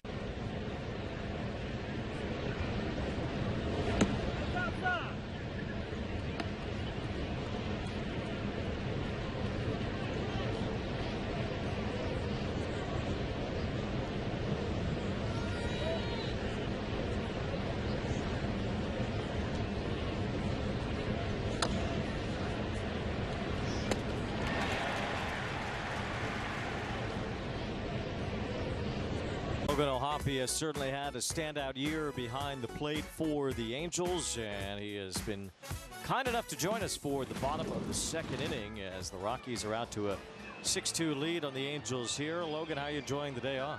I don't really know what to do with myself on these days, but trying to, obviously first game of the series, trying to understand their hitters a little better, and that's given me something that's taken up my time.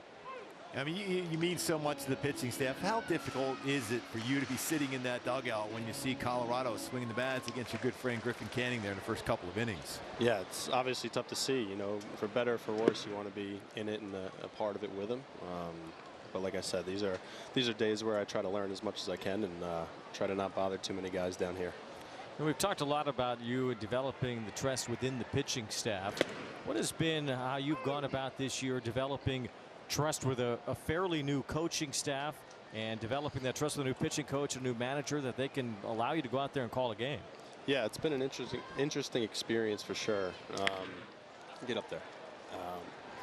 Yeah, it's been great. I mean, Barry and Wash and Jerry Nairn especially, those guys have been great and taught me a lot. And it's just one of those ebbs and flows kind of thing where you got to ride the wave with them, like I said earlier, for better or for worse, and keep learning about each other and working with each other. But like I said, I feel like I've progressed a lot in the game calling aspect of things and gotten closer to these guys by the day. In all the games you've caught, you've carried it. I mean, you were able to put up some incredible offense numbers, especially over the last 40 games. How are you able to keep that energy going with all the games caught and still be able to swing the bat like you have? I appreciate it.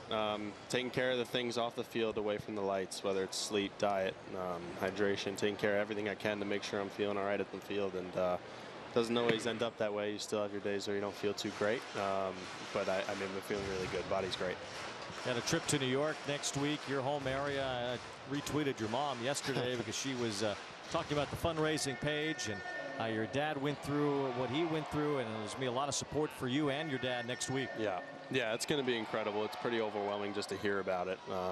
Last year we didn't really have a system down. It was a little hectic, so happy we have some structure with it this year. But it's going to be great getting back home, and obviously we have that off day, so seeing mom and dad back at the house. My sister will be home too, so whole family will be there. I'm excited for that, and stopping at my favorite restaurants, whether that's, you know, anywhere. I got a couple back home, Rockies and Birdie Bar both, but I'm excited to see everybody and eat some good food.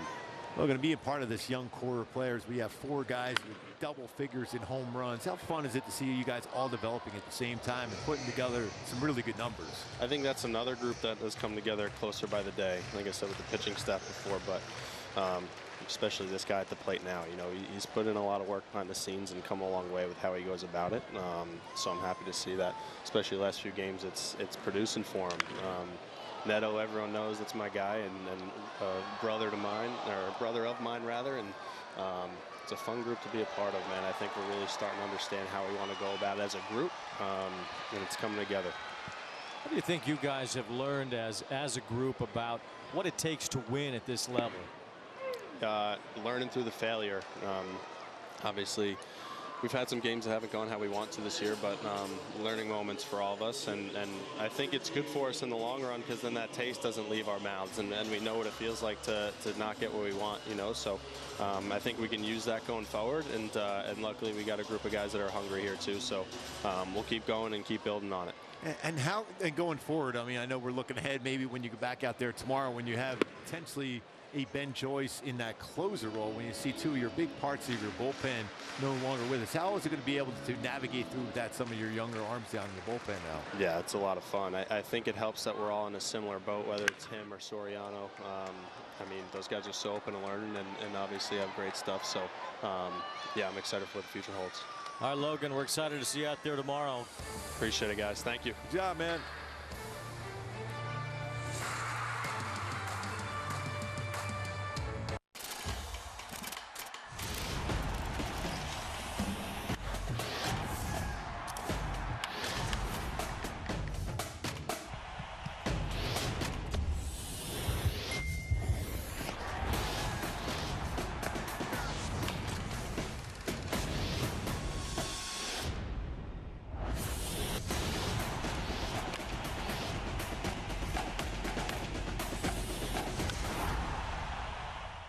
Join the conversation on Intentional Talk. I had a moment with a turtle. I was out snorkeling. He just turns right in the water and looks dead at my eyes. We like connected, and I was like, yeah, I got you, buddy. Intentional Talk on MLB Network.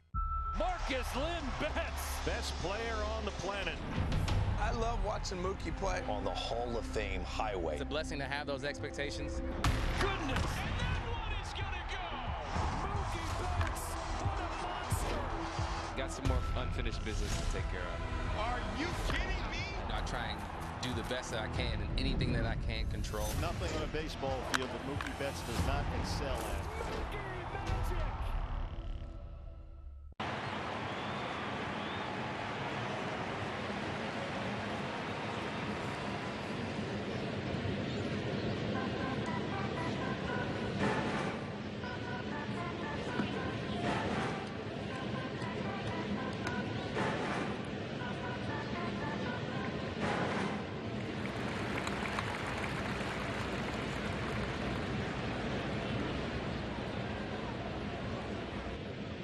Coverage cam as Griffin Canning struck out a fellow UCLA Bruin, Michael Tolia, in the top of the first. Tolia gives that quick little smile back at him like, all right, I'll give you that one there. We'll see what happens next time around. And by the way, here's that next time around. And it came quickly after Canning faced 7 batters in each of the first 2 innings. Tolia leads off here in the third and takes ball 1 from his former college teammate. Spent 1 year together at UCLA, Canning and Tolia.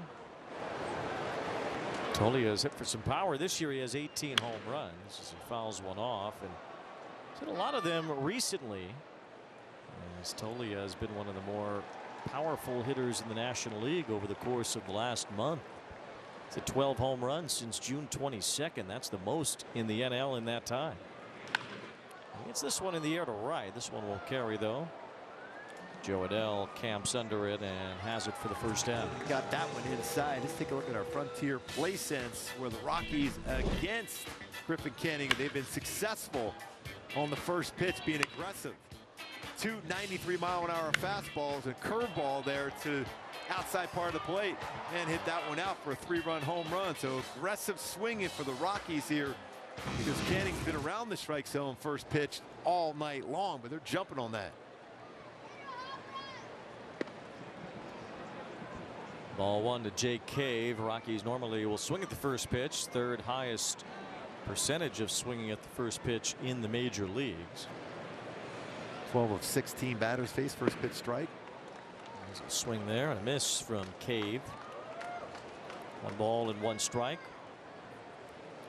Rockies have been hitting some home runs. We talked a lot about the A's finding their power in July. Well, so have the Rockies. They've hit the most home runs in the National League this month. Tolia and at the top of that list. Here's a ball out to left center that's carrying, and Moniak makes the catch right up against the wall. He's under control, getting that. That baseball had some carry. Warm afternoon and evening now. He's known to be able to bring a few of those back. He didn't have to quite get up there to get to that one, but close. Lawrence Butler has already homered for Oakland tonight, but this might be the only month in the history of the American League where Lawrence Butler's numbers aren't good enough to be the AL Player of the Month because of what Bobby Witt Jr. has done for the Royals. He has hit .500 over his last 22 games. He is 44 for his last 88. That's a pretty good stretch. Unreal numbers. And the Royals won again tonight. They beat the White Sox 4-3. White Sox have lost 16 in a row. And they were leading that game again, although it was a small lead, but they were leading pretty late. Well, they've lost more games in which they've had a lead than they've won for the season. They've had 28 now blown lead losses, and they've only had 27 wins. There's a liner that is curving right to Moniak, who makes a leaping catch. A 1-2-3 inning for Canning.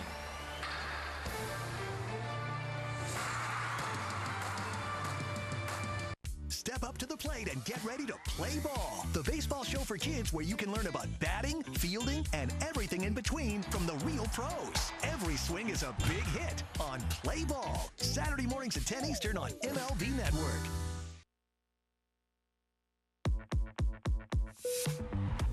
This is your captain speaking. We'd like to welcome you on board MLB The Show 24. It's a good one.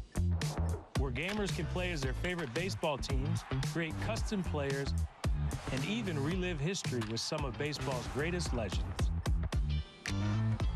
Now, we invite you to sit back, relax, and enjoy the show. Can I play? Rated E for everyone.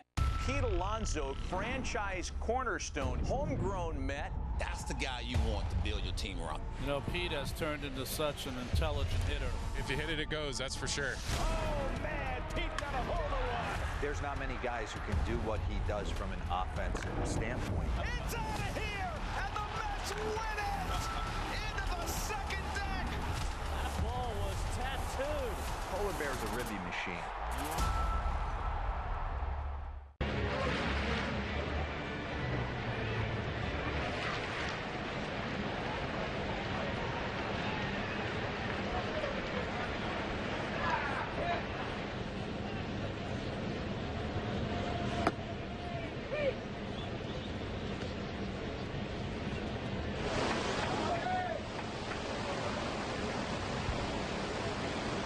Back to Sunday, Taylor Ward's go-ahead grand slam off Osvaldo Bido on Sunday afternoon in the 4th inning.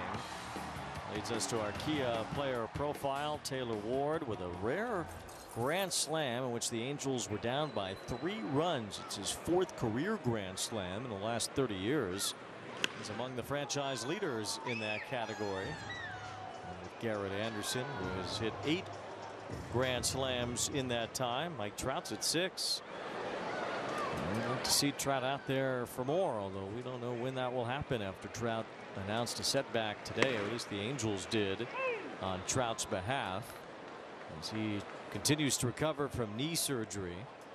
No balls, 2 strikes on Taylor Ward, who had a couple of RBIs in the 1st inning tonight off of Cal Quantrill.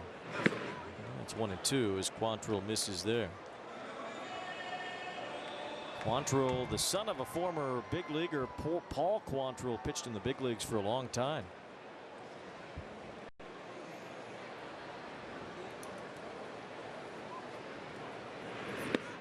Count goes to 2 and 2. Cal Quantrill ended up being drafted by the Padres, and when he appeared for San Diego, he and his father became just the 2nd father-son duo in Padres history. The other, Tony and Tony Jr., the Gwynns.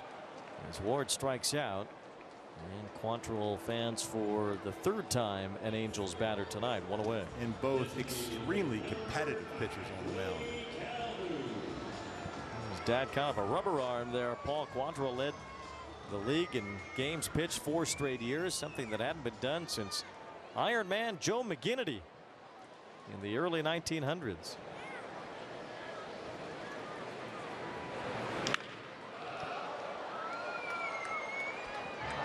He did a nice job of limiting the damage in the 1st inning after giving up 3 straight hits and a walk. Was able to get through that with no damage and hit by pitch too. Strike at the knees to Calhoun, and it's 0 and 2. The Yankees held off the Phillies tonight in a pretty good 12-inning game, 7-6. Big night for Jazz Chisholm. Had 3 hits, drove in 5 runs. Always seemed to hit well against the Phillies, even when he's with the Marlins. He's made a good impression on the Yankees to start his time as a Bomber. Austin Hayes homered for the Phillies in that game. He had 4 RBIs. New addition as well. New addition, not new edition. That's different. Well, you're going into 80s anyhow. 1 ball, 2 balls, 2 strikes on Willie Calhoun. A lot of trades over the last week. Every single team made a trade. As Calhoun takes ball 3. It was a pretty tough pitch. That's a pitcher's pitch. It went Willie Calhoun's way. Easily been called a strike right on the outside corner, just touching that zone.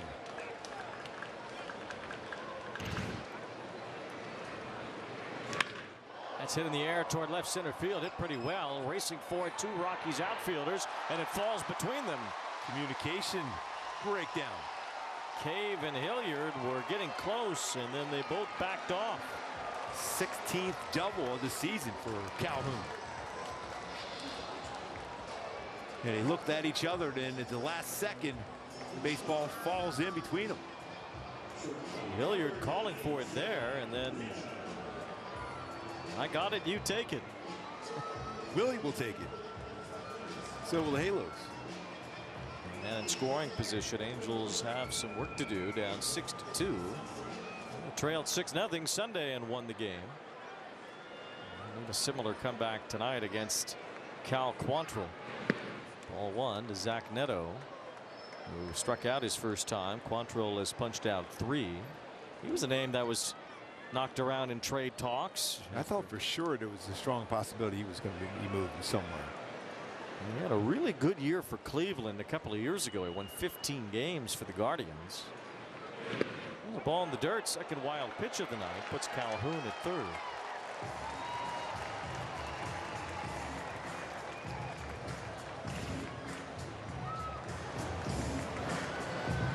Spins that breaking ball in the dirt. He was unable to keep that in front. That's a little cutter. Chance to get at least one of those runs back right now.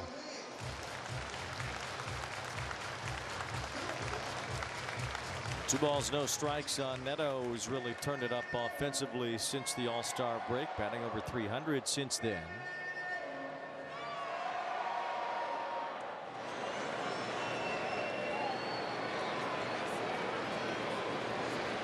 Quantrill steps off with the count, 2 balls and no strikes. Angels trying to at least get a run closer here with Calhoun at third base.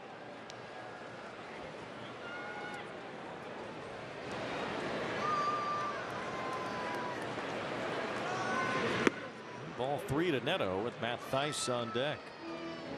Thaiss had the green light 3-0. I'm assuming Zach Neto will get the same here.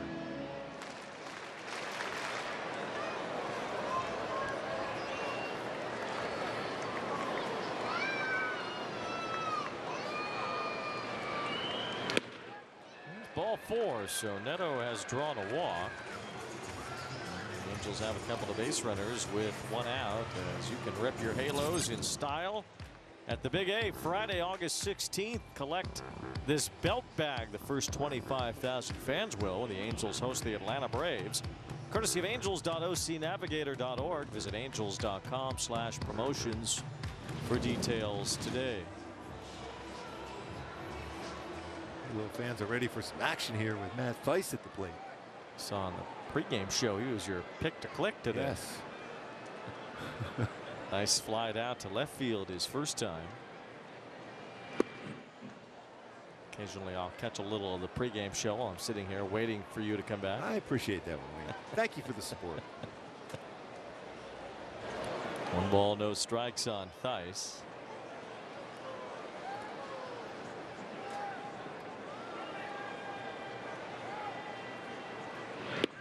Swing and a miss by Thaiss.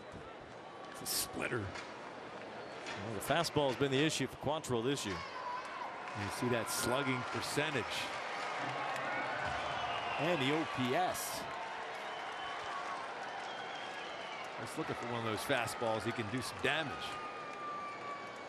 He does, and he rockets it fair down the first base line. Calhoun scores. Racing toward third is Neto. He's being waved home. The relay from Rogers on the way to the plate. It is not in time. Well, Neto saved. That was super close. The tag was right on his hand, but I think he got his hand on the plate before the tag was made. As it stands, 2-run double for Matt Thaiss. The Angels cut the Colorado lead in half. Well, he went down and got that. That was a splitter that time. He turned on it, got it right down the line. And he will drive in 2. The Rockies will not challenge this play at the plate. It looked like he got the hand in just before the tag. You see right there, hand on the plate and then the tag. Yeah, the tag came through a little bit late. See, Diaz tagged the plate, not the hand. And Neto was able to get the hand across before Diaz could redirect them in. Great job by Dan Bellino. The home plate umpire's right on top of it. Yeah, he had a perfect view.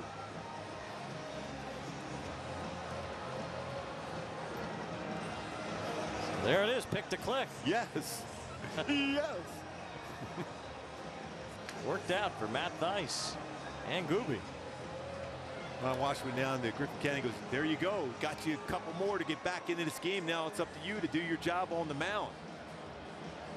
Not inning, it's not over yet, especially Joe Adell with the plate. Tie it up just like that. 2-run double from Thaiss, and now Joe Adell, who has hit well with runners in scoring position this year.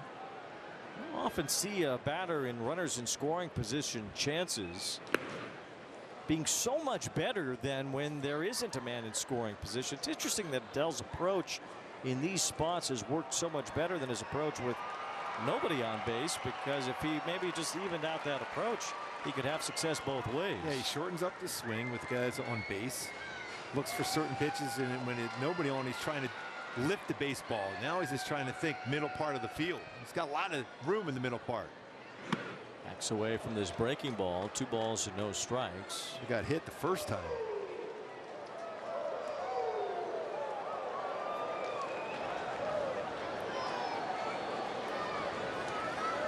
Angels left the bases loaded in the first, got 2 runs then.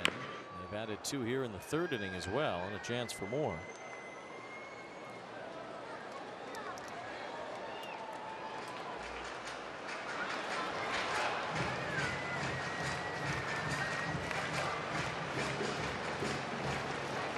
Try to get one of those splitters just to get it elevated enough where if it's in that lower part of the strike zone, that's the baseball to Joe Adell can a long way.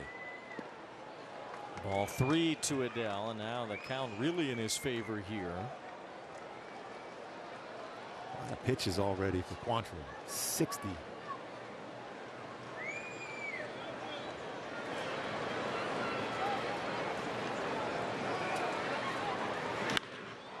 Popped up. It was a cutter, and he was out in front of it a little bit.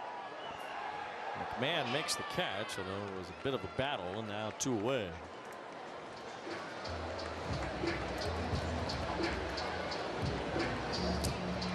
Here's Moniak. We talked about his success against Quantrill last year. Moniak entering today 4 out of 5 with 2 homers against Quantrill. He was robbed of a 2-run base hit his first time. Brendan Rodgers made a diving stop on the outfield grass to get the last out in the 1st inning. There's a strike on the edge from Quantrill. Here's this last year. Moniak taking Quantrill deep in 2022. And then he did so again last season.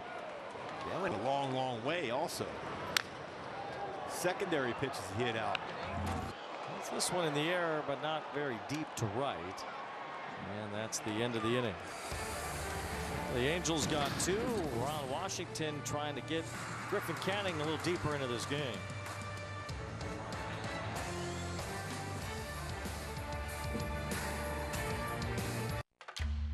My ED definitely made me feel broken. It would work, then it wouldn't work. Prior to HIMS, I was taking an as-needed dose. So we would have to plan. That takes the romance completely out of the relationship. HIMS was a fantastic find. The low-dose daily has given room for spontaneity in our relationship, and that is golden for us as a couple. Get treatment for ED with doctor-trusted medication. Get started today at hims.com. Those look good. We've got to get you some.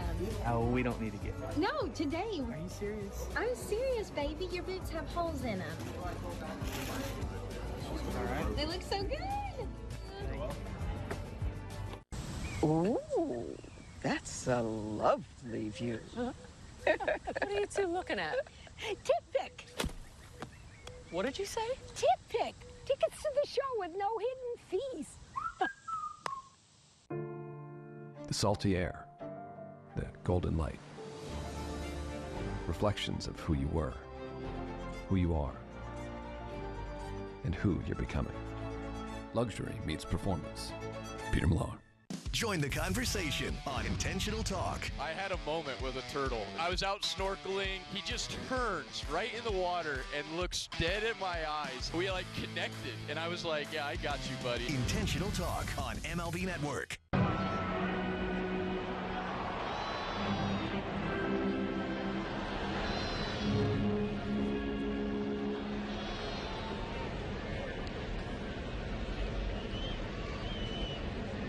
Top half of the 3rd, it was this catch that ended that half inning. Now, I asked Mickey Moniak last week, I said, Mickey, do you consider yourself one of the best defensive center fielders in the game? He paused for a second, didn't want to sound conceited, but he said, you know what? I do. And the numbers kind of back that up. He catches everything. He loves playing center field. With Mike Trout, not coming back for the foreseeable future, Mickey Moniak is going to be roaming center field for quite some time. Another thing for Mickey Moniak, he told me he stays off of social media. He may post through his fiance's phone from time to time. He doesn't check mentions. He learned that being a 1-1 overall. Playing in the Philadelphia Phillies system, they can be a bit rough. He understands the value of social media, but for him, just being prepared to play every single day, one at bat, one play at a time, is helping him for the future. Yeah, 4 defensive runs saved out in center field this season. He's certainly done a good job defensively, and Mickey Moniak has shown his value in that way. 1 ball, 2 strikes on Sam Hilliard. Glad Patrick yanked it out of him, though, that he's one of the best defensive center fielders. Way to stay on him. Yeah, you got to be confident. 1 ball and 2 strikes on Hilliard, who walked and scored his first time. And the count goes to 2-2. Hilliard, then Blackman and Tovar. Canning has retired 5 in a row since a 3-run homer by McMahon. Kind of a Coors Field-like score in the first 3 innings tonight, a total of 10 runs. Inside outed toward left, Taylor Ward is there. Canning's retired 6 straight. Fly ball action against Griffin today so far. It's interesting to see Ron Washington kind of playing that role again of master motivator, as he was with Griffin Canning in the dugout. Well, the Angels put up a couple of runs in the 3rd inning. As a starting pitcher, you give up 6 runs in the first 2 innings. Well, obviously it's a terrible sign for your night. But if your team makes it close on their side, well, you still have to go back out there for the next few innings and keep your team in the game. Yeah, I mean, these are the kind of games if somehow you're able to go out and navigate your way through, put up some more zeros, and the team comes back and wins this game, I mean, you gain a lot of respect from your teammates. It's easy to, after you struggle like that, just to be out of the game, but he's going to go out there and just keep battling. That's what Wash went over there to talk to him about.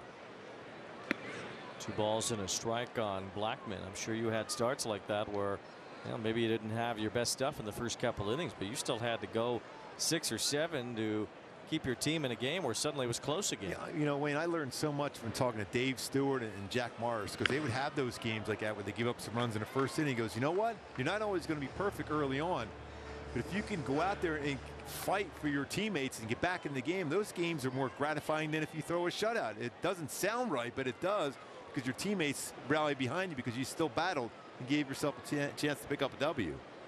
2 balls and 2 strikes on Charlie Blackman, who has 2 hits and 2 runs scored tonight. He lays off there. It's 3-2.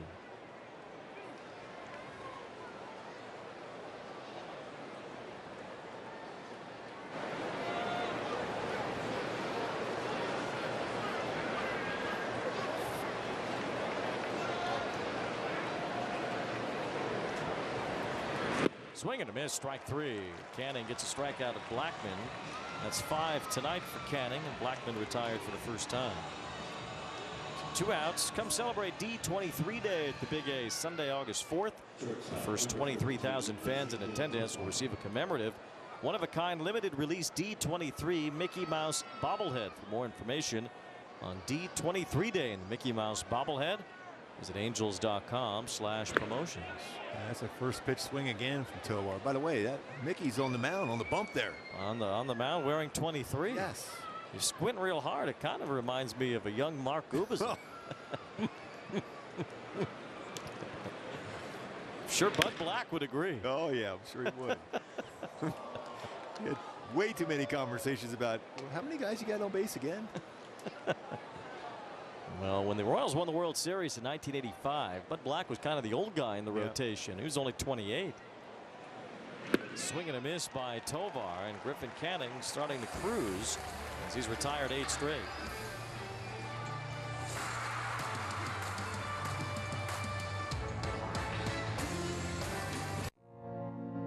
I'm Livy Dunn, All-American gymnast and Viore athlete.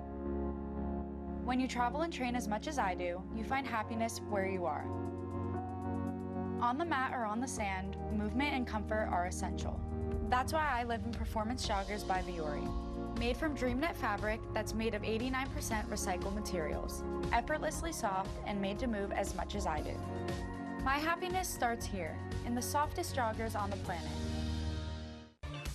Listen, I might not be a relationship expert, but I do have some hacks. They say, Lauren, what's the secret to a long, sustained relationship? It's Blue Chew. Blue Chew. Blue Chew? Blue Chew. Blue Chew. Blue Chew. Blue Chew. Blue Chew, baby! Blue Chew is an online subscription-based service that sends these affordable tablets directly to your home. No one even has to know. Except for me. But I'm not going to tell anyone.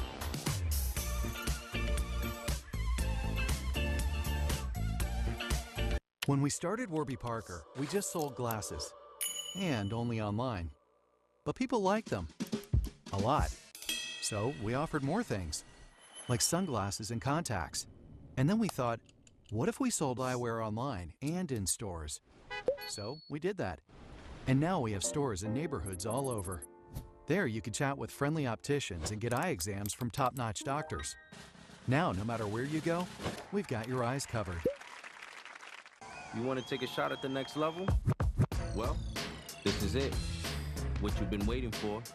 All that work, the sweat, the sacrifice. It's not a question of can you do it, but can you do it? Tier plays, doing a nice job against the splitter for Quantrill. Not many people have done a good job against that, but they've kept that in the zone. Base hit by Rengifo. RBI single there from Ward. 2 RBI single, and Matt Theis went down and got it in the zone. Coming in, this a 178 batting average with 39 punch-outs versus Quantrill splitter. So far, the Halos have had some good swings against it, bringing it in the zone. Luis Guillorme leads things off here in the bottom of the 4th inning, facing Cal Quantrill as Guillorme grounded out to the shortstop his first time. Pops this one foul to the left side out of play, and it's 1 ball, 1 strike. Griffin Canning has been able to settle in after a rocky beginning to this game. 6 runs allowed in the first inning and a third. Now he's retired 8 in a row. Angels would love for him to eat up some innings tonight and keep this game close, as the Angels offense has been able to get after Quantrill a little bit as well, scoring 4 times in the first 3 innings. Guillorme, by the way, 7 for 14 in his career versus the Rockies.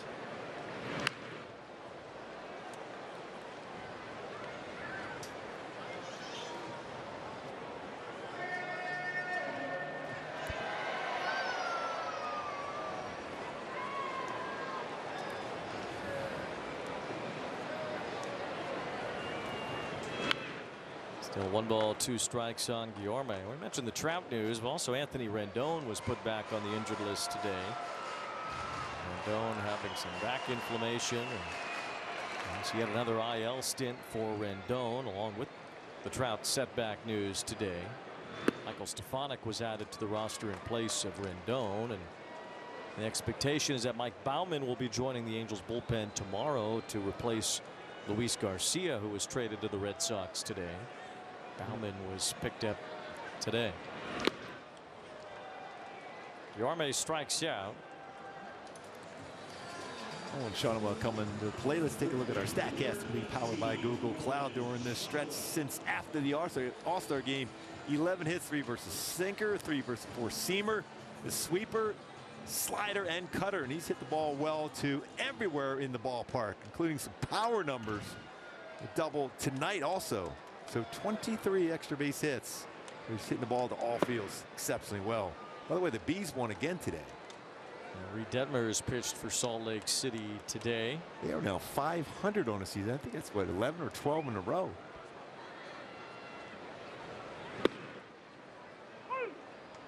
Jeff Fletcher reported that Chase Silseth needs to get his elbow checked out. He's had some issues with his elbow flare up, so hopefully we'll get good news about Silseth as he tries to get back to the major leagues, as Detmer is trying to get back to the major leagues as well. Just need some consistency from Reed Detmers. If he can have 3, 4, 5 starts in a row, you'll see him back up here, which we all hope to see real soon. A strike to Schanuel, 2-2. Schanuel has been on base with a walk and a run scored in 6 straight games. So he's already had the run scored tonight. So if he can get a walk, it'll be 7 straight games with both a walk and a run scored, which would be a new Angels record. Counts 2-2 here. And there's a line drive right field, base hit. What a well hit baseball. Another baseball pull, brought his hands in and got that one. Well, Schanuel has tied the Angels record with 6 straight games reaching base with a walk and also scoring a run in the same game. Sean Figgin's the only one to do it twice. But nobody's done it in 7 straight games as an Angel. Schanuel can still do that tonight. Batting average just keeps creeping up higher with 255 for Schanuel. Reed Detmers, by the way, 9 strikeouts in 5 innings today, allowed 2 runs. They are on fire, the Bees.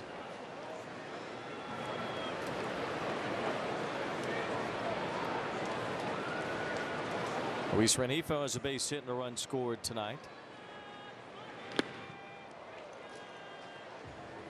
Spans his zone there, something he has done less and less of the last year and a half.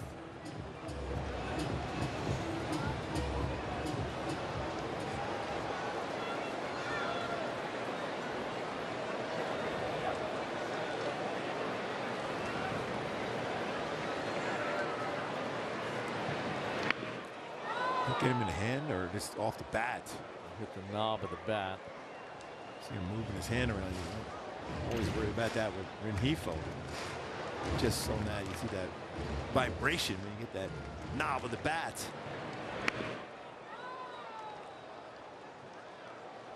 Well, Renifo's had that wrist issue this year, had that injury to his arm last year at the end of the season.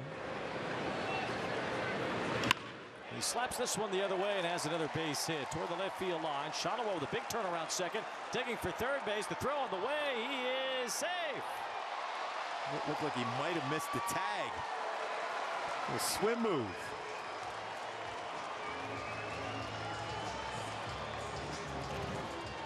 That's a good throw too by Cave, right on the money. Quick swipe the tag. He missed it. Well, the adventures of Nolan Schanuel on the bases. Strike again. The swim move. Remember, if that's one of the things he said about being, if he was in the Olympics, he'd be on the swim team. If not, he is tall now. Enough. Yeah, he is now. He's got the height for it. Nolan Schanuel narrowly avoids the tags, so the Angels have men on the corners. Now Taylor Ward, the team leader in RBIs. He has 2 tonight at the plate. Well, I did say water polo would be what his Olympic event would be. So he's still with the swim move. You need to be able to have that maneuver in water. It was a good day for Team USA. Women's gymnastics won the gold earlier. Simone Biles nailed it down in the end for the American team. There's a liner base hit. 3rd RBI tonight for Ward. Schanuel comes in. Ward's driven in 7 over the last 2 games. The Angels now down by just 1 at 6-5. The 2 guys who are rumored to be going somewhere else have 4 hits combined today between Rengifo and Ward, with 3 RBIs.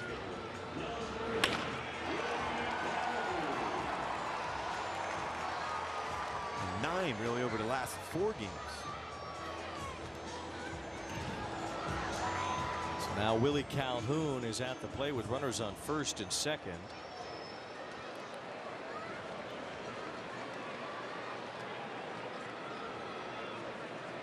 Outfield pretty deep for the Rockies.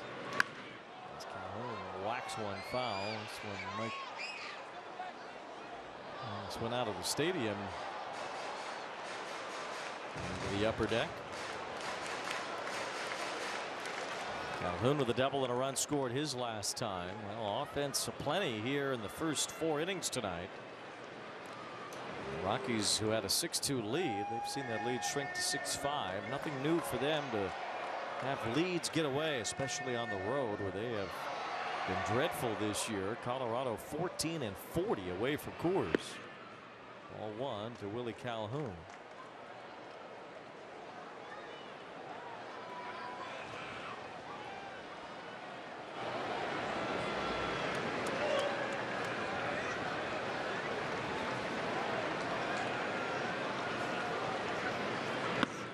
Throw behind the runner at second. Back safely is Rengifo. I mentioned Lawrence Butler homered for the A's again tonight. So did Rooker.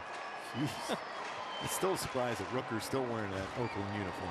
Ursic got traded. We saw him a number of times. They got a million times, I think, over 13 games. Yeah, we won't see them again this year. We have had our fill. Ball 3 to Calhoun. Lucas Ursic was the big trade for Oakland today, sending him to Kansas City. Paul Blackburn was traded to the Mets. So we might see Blackburn again this weekend. Mets will be here for Friday, Saturday, and Sunday. Good count here now for Willie Calhoun. Already with 16 doubles this season. It's 3 balls and a strike. And that's a strike on the outer edge to make it 3-2 as Quantrill hits with a splitter. Got to have a lot of confidence in that splitter to throw a splitter there on a 3-1 count with the possibility of loading the bases. Arizona's crushing Washington tonight 11-0. Corbin Carroll starting to heat up for the Diamondbacks. He walked it off yesterday. Fly ball center field. Ball's been carrying tonight, but Hilliard will have a play here as he makes the catch. Rengifo will go to third base. Hilliard a strong throw in to keep Taylor Ward at first. This time they retired Willie Calhoun. He hit that one pretty well to center. It's important to be able to tag up there because Quantrill's already bounced a couple for wild pitches today. 2 outs, and now Neto walked and scored his last time.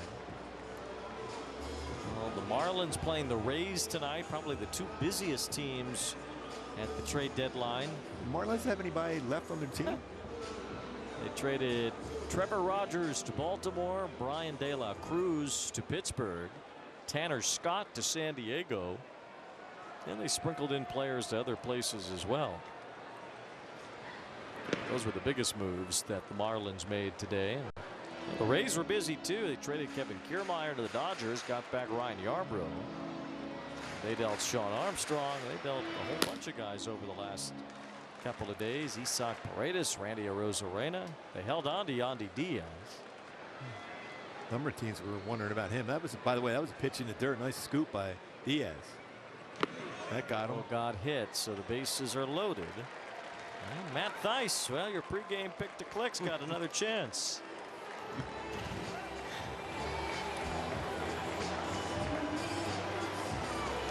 Neto on base twice, walk, and now hit by pitch. Quantrill seemed a lot more confident when he was yelling at Reese McGuire last week. Rockies pitching coach heads to the mound as Darryl Scott will chat with Quantrill.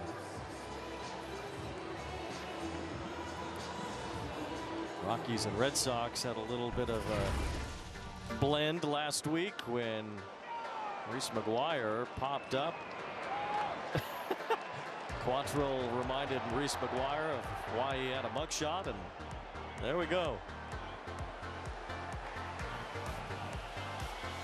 Get the pitcher out of the way.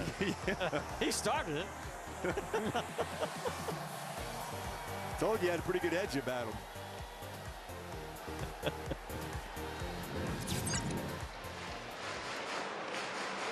The bases are loaded, and here's Thaiss with a chance to give the Angels their first lead of the game. Rengifo at third base, Ward at second, and Zach Neto the runner at first. You get a first pitch splitter, make sure it's in the zone here and see how much damage you can do to it.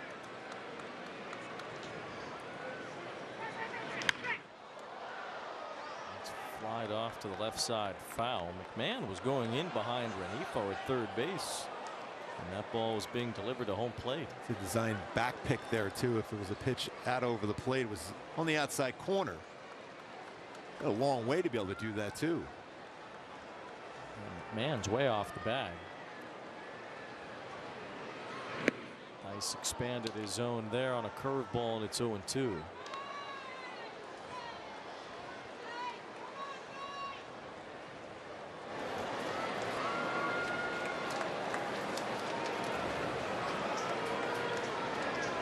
Times he'll throw 63% of the time he'll throw a splitter 0-2 to a lefty. Looper toward right, base hit for Theis. Renifo scores. Here comes Ward to the plate. The Angels with another comeback. Matt Theis has knocked in 4, and it's 7-6 Halos here in the 4th inning. You were all over it pregame. Theis is nice.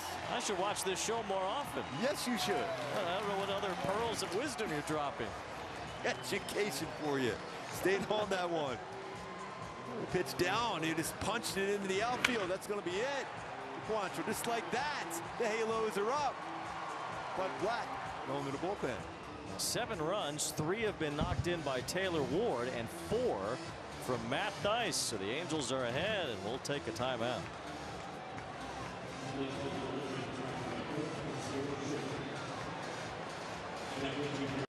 Do you spend hours maintaining your gutters? Save that time with LeafGuard's maintenance-free system. Call 1-833-2-GUTTERS. Mesh filters sit on top of your gutters, building up debris and eventually clogging. Then they need to be cleaned too. Honestly, your home should have been built with LeafGuard gutters. LeafGuard's wraparound hood deflects debris and keeps water away from your home. The one-piece seamless system is strong, 20% thicker than average, and built to last. Plus, LeafGuard is guaranteed to never clog for as long as you own your home. Right now, get a complete LeafGuard system for only $99 down, $99 a month, and $99 installation. You'll also receive a $100 Visa gift card with a free gutter inspection and in-home estimate. Damage from clogged gutters can cost you thousands. Never worry about clogged gutters again. Don't wait, you've still got time. Call 1-833-2-GUTTERS today. That's 1-833-2-GUTTERS. Bobby Witt Jr. is an absolute superstar in the making. I've never seen anything like him. He's one of the best players in baseball. Highlight reel play, Bobby Witt Jr. That's why we call him Bobby Baseball. He is a generational talent. I want to win a World Series. I want to do it in Kansas City. This guy is the cream of the crop right now. Sensational again! It is crazy, wiry, athletic pop that's only going to get better. In a dynamic duo at the plate tonight, Ward with 3 RBIs, a couple of run-scoring singles. Matt Theis does a 2-run double, and now the go-ahead 2-run base hit here in the bottom of the 4th inning. A 4 RBI game for Theis, 3 for Ward, and the Angels have knocked out Cal Quantrill after he's allowed 7. And just forced Quantrill in the zone with a lot of his pitches today. Here's Peter Lambert, the new pitcher for the Rockies. Well, typically when the Rockies starter comes out of the game is when the fun really begins for the opponent. Rockies bullpen has been tattered. As Lambert with a good breaking ball there starts off Joe Adell with a strike. Colorado traded a couple of relievers near the deadline. Nick Mears to Milwaukee and Jalen Beeks to Pittsburgh. They're a little lighter in their bullpen. Pirates made some deals. They won tonight. They beat Houston 6-2. Pittsburgh's now 3 over 500 and a little stronger, getting Brian De La Cruz and a couple others. Yeah, they're a real interesting club right now. That pitching staff now with some offense. 1 ball, 1 strike on Adell. Ooh, that was a pitch right there. Joe knew he had that slide. That was a hanging slider. And Pittsburgh beating Houston and the Mariners winning again against the Red Sox 10-6. Seattle has reclaimed first place in the American League West. And Rosarena had an RBI tonight. Justin Turner had 2. Runner going from first, and Matt Theis steals second easily. First stolen base of the year for Theis. That's what I said in the pregame show. He was going to steal some bags today too, right? I mean, this pregame show is unbelievable. 2 balls, 2 strikes on Adell. A swing and a miss there on a breaker from Lambert to end the inning.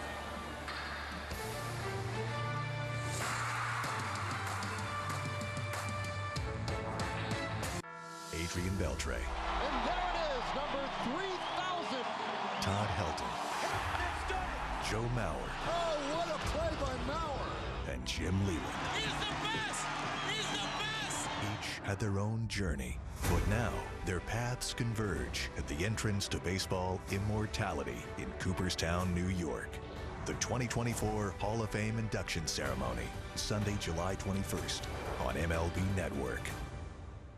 All the big hits, all the great grabs, and all the swagger. What a show! Relive the day's biggest plays all in one lightning-fast hour. You better believe it! Quick Pitch. Late nights and early mornings, only on MLB Network.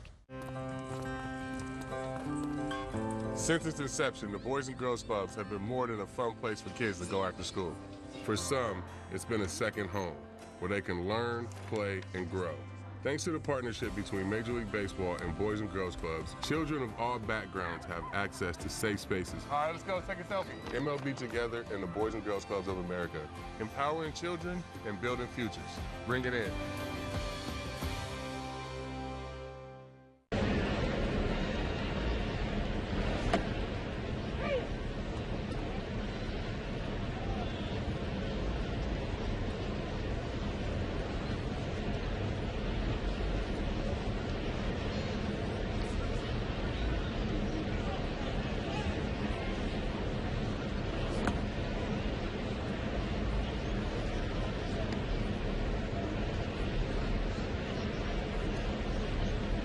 First couple innings, 15 swing and misses today. 7 on his changeup, 5 on his slider, 2 at his four-seamer, 1 curveball.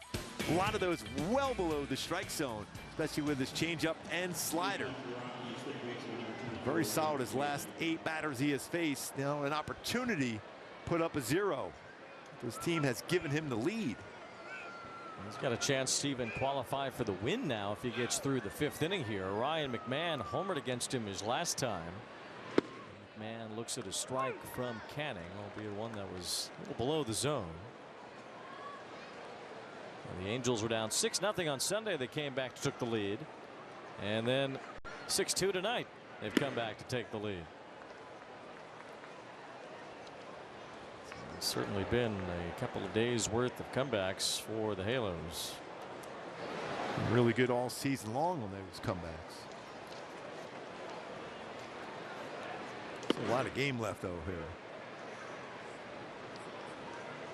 here. Yes. Maybe we'll see the Angels' new look bullpen without Estevez and Garcia. We expect Ben Joyce to get some save opportunities now in the 9th inning. Kind of what we figured anyway. Figured Garcia would be traded right after Estevez. Hunter Strickland's still around. He's been really valuable. He'll be in that late role himself. 9th inning on occasion. 2 balls and 2 strikes on McMahon. Topper to the right side. Luis Guillorme with an easy play, and there's 1 out. First ground ball out for Canning today. Allowed 6 runs in an inning and a third. Since then, he's retired 9 in a row. How does that happen? How do you change within a game like that? I think, you know, you have those conversations, and we saw Wash go over to talk to him. You saw Theis go over to talk to him. I mean, there's still a lot there. You just made some mistakes. You got a lot of the plate. Barry Enright went out to talk to him. A lot of those hits he gave up were a lot of the plate. Now he's going towards the edge. We showed where his swing and misses have been, below the strike zone or out of the strike zone. So much, much better as far as avoiding that spot in the plate where hitters love to be able to center in on you. That's their goal with hitters right now, Wayne, is to force you in the strike zone. So if you get ahead, then you go off the edges, and that's when you can be successful. Chris Bryant swings and misses on a changeup. It's 0-2. Turns out Matt Theis with his 4 RBIs and a steal tonight. He's the first Angels catcher to ever do that in a single game. Balls and 2 strikes on Bryant. Fly ball to right field, shallow. Dell comes in toward the line and makes the catch. 2 up, 2 down. Said that quite a bit this year. First time, at least remember down in Houston, first time you had the 22, 23, 24, 25-year-olds homer in the same game. There's always something in a baseball game that you might not have ever seen before. And tonight, Matt Theis provides it.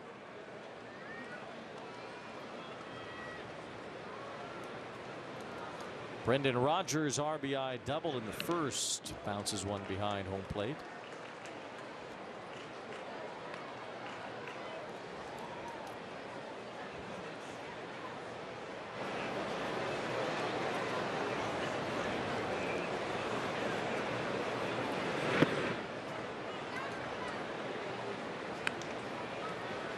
1 strike on Rogers, who was a pretty good prospect at one point, 27 years old. Won a Gold Glove a couple of years ago. Had a nice year. Was hurt for most of last year, and this season the offensive numbers have not quite bounced back for Rogers.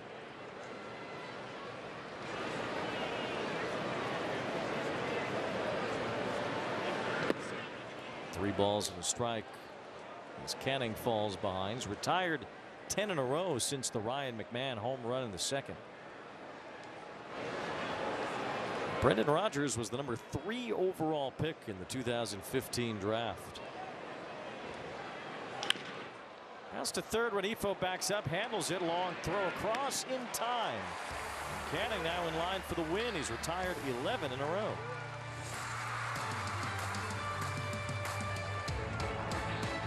Pete Alonso, franchise cornerstone, homegrown Met. That's the guy you want to build your team around. You know, Pete has turned into such an intelligent hitter. If you hit it, it goes, that's for sure. Oh, man, Pete got a hold of one. There's not many guys who can do what he does from an offensive standpoint. It's out of here, and the Mets win it! Into the second deck! That ball was tattooed. Polar Bear's a ribby machine. The power of baseball goes beyond the field. It starts with kindness, reaching out a helping hand. Even the smallest gestures mean the world to a lot of people.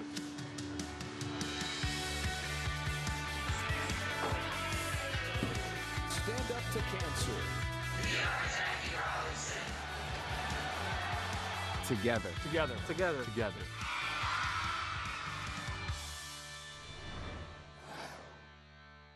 Catch up on all the baseball action with a triple play. Kevin Millard, Ryan Dempster, and Sierra Santos. 3 hosts joined by baseball's biggest stars. Welcome to the best interview in baseball. Intentional Talk, only on MLB Network.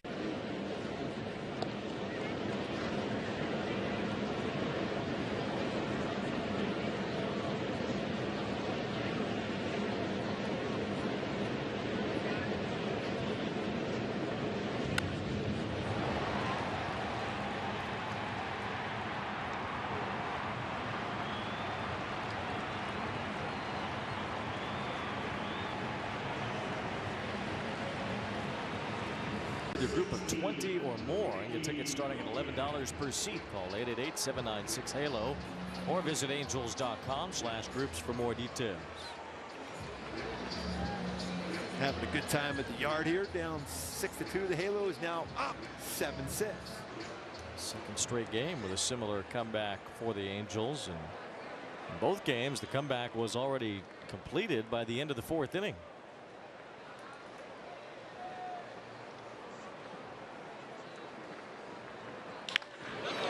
Moniak leads off here in the 5th inning with a base hit.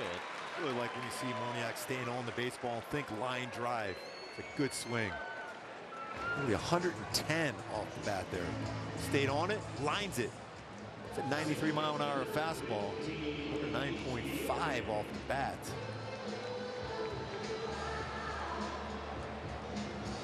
The Angels have only had 6 instances in franchise history where they have been down by 4 or more in back-to-back games and came back to win both. Here's Luis Guillorme batting. He's 0 for 2, facing Peter Lambert, who issues a strike. It's a pretty good combination for a hit and run now because they're making handle the bat well. Moniak runs well.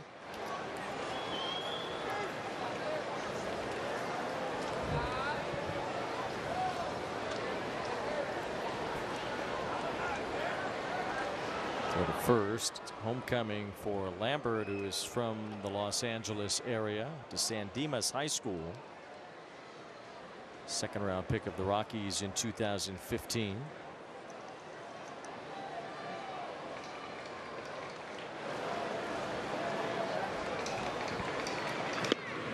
I've seen his brother before, Jimmy Lambert, with the White Sox.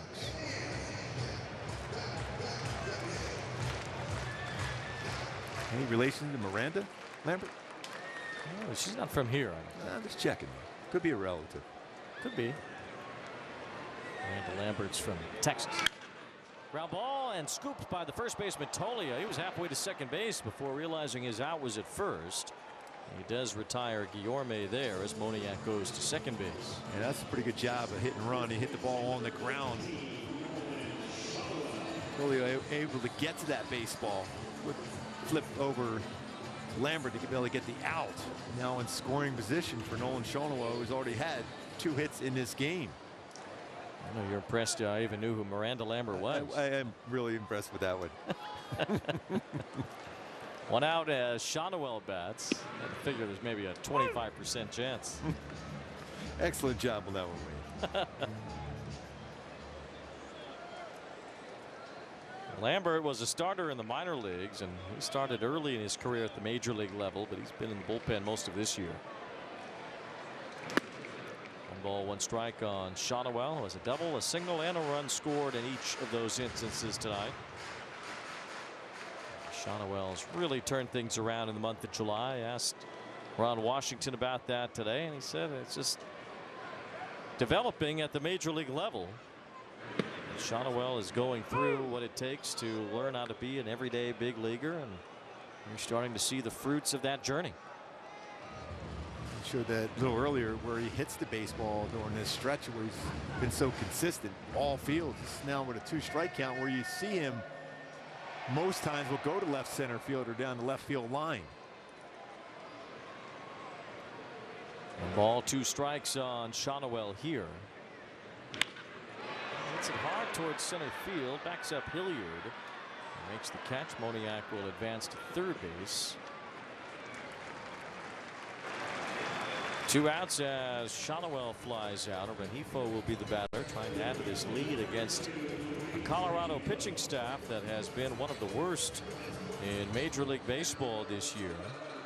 5.54 team ERA. The starters haven't been very good, and neither have the relievers. And yeah, it's kind of a tale as old as Colorado Rockies baseball, going back to the beginning in 1993. It's a difficult place to pitch in, and it has really hampered the Rockies forever. We talked about it earlier. If they're not going to bludgeon you offensively, they don't really have a chance to be a good team. Yeah, I mean, they remember one time they were trying to get sinker ball pitchers, figured they had a better shot then. And then they tried to draft and sign guys who could, you know, strike people out. It just hasn't worked. You still go back to just swinging the bat.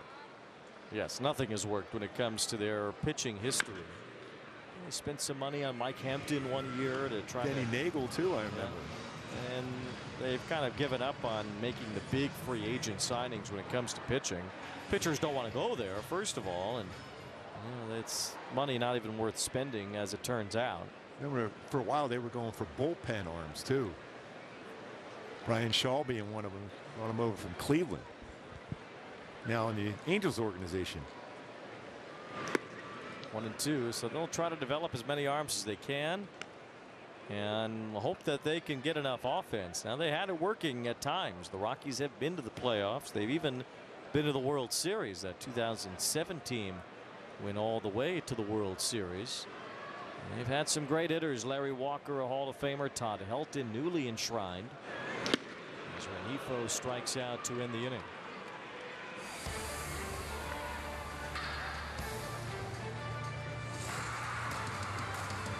The power of baseball goes beyond the field. It starts with kindness, reaching out a helping hand. Even the smallest gestures mean the world to a lot of people.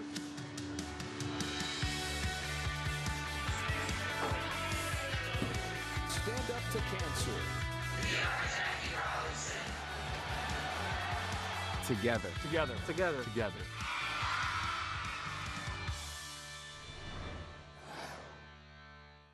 Marcus Lynn Betts, best player on the planet.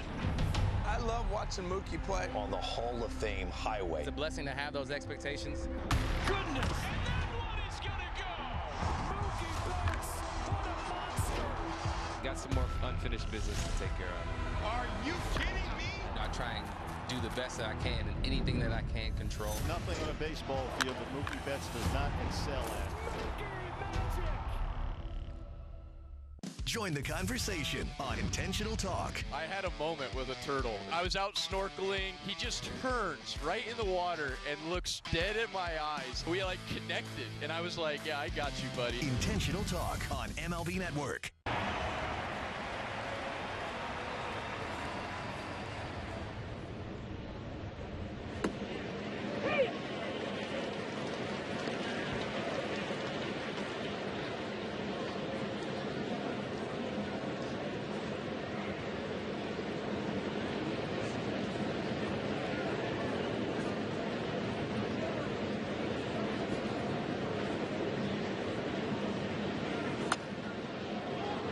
Yeah, how about a little wash magic for you tonight? After Griffin Canning struggled mightily in the first 2 innings, we have seen a complete reversal as the game has gone along. Since Ryan McMahon's 2nd inning homer, Canning has retired 11 consecutive hitters. Well, the bottom line is you're given that chance by your manager, and he's got a lot of confidence in you. You got to go out there and perform.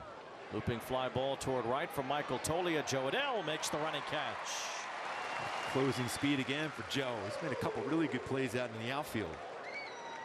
It's 12 in a row set down by Canning, and he's worked into the 6th inning. You just don't see this very often, where a guy has the issues that Canning did in the 1st and the 2nd to still be hanging around with a lead in the 6th inning.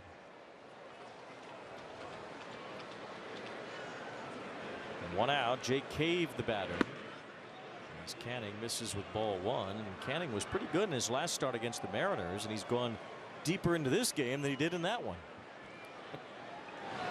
Baseball. It's a beautiful game. In fact, this is the longest outing so far this month for Canning. Last time he made it through 6 innings was June 29th against the Tigers.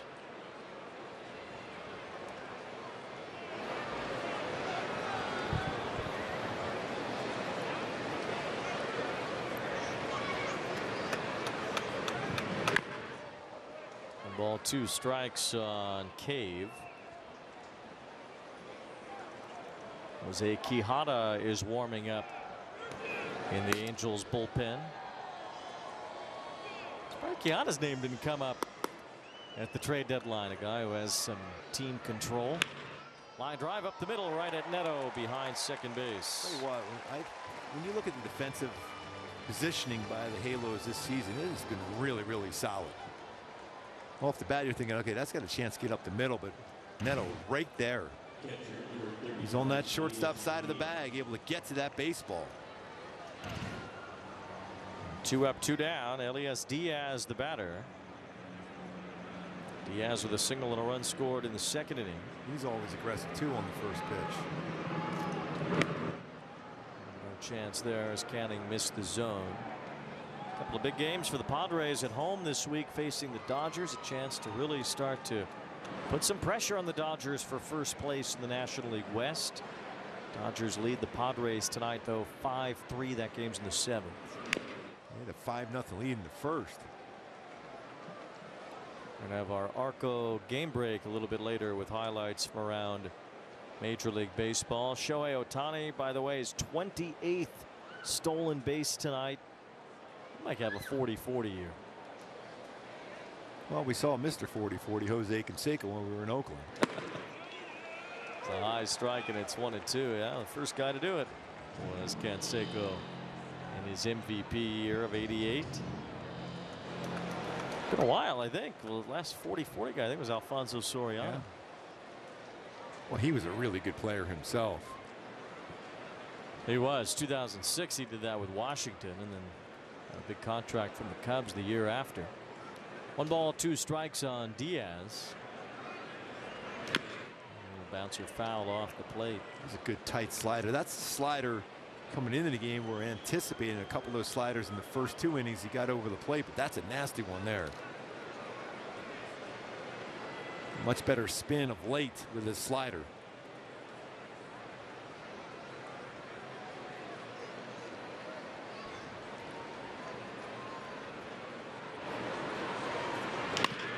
Grounder to third. Griffin Canning has completely turned his game around. He's retired 13 in a row as he's made it through 6.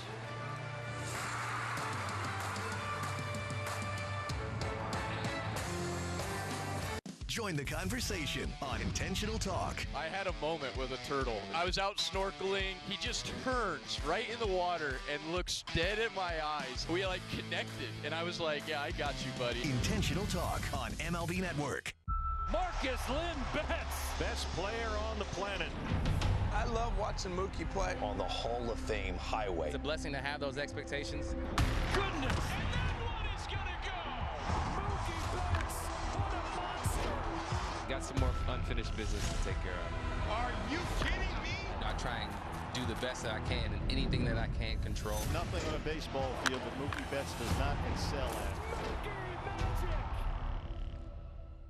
at. It's time for MLB Pitch, Hit, and Run, the official youth skills competition of Major League Baseball.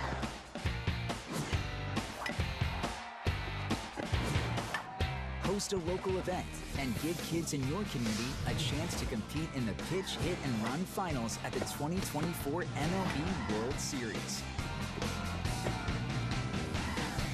Sign up for free at pitchhitrun.com.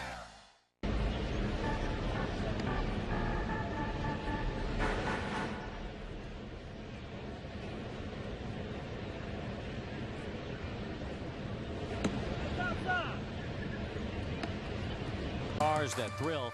Experience the thrill for yourself today at shopNissanUSA.com. By Spectrum, get Spectrum Internet, Mobile, and TV. Visit Spectrum.com for details. And by Arco, the official fuel of Bally Sports, now accepting credit cards.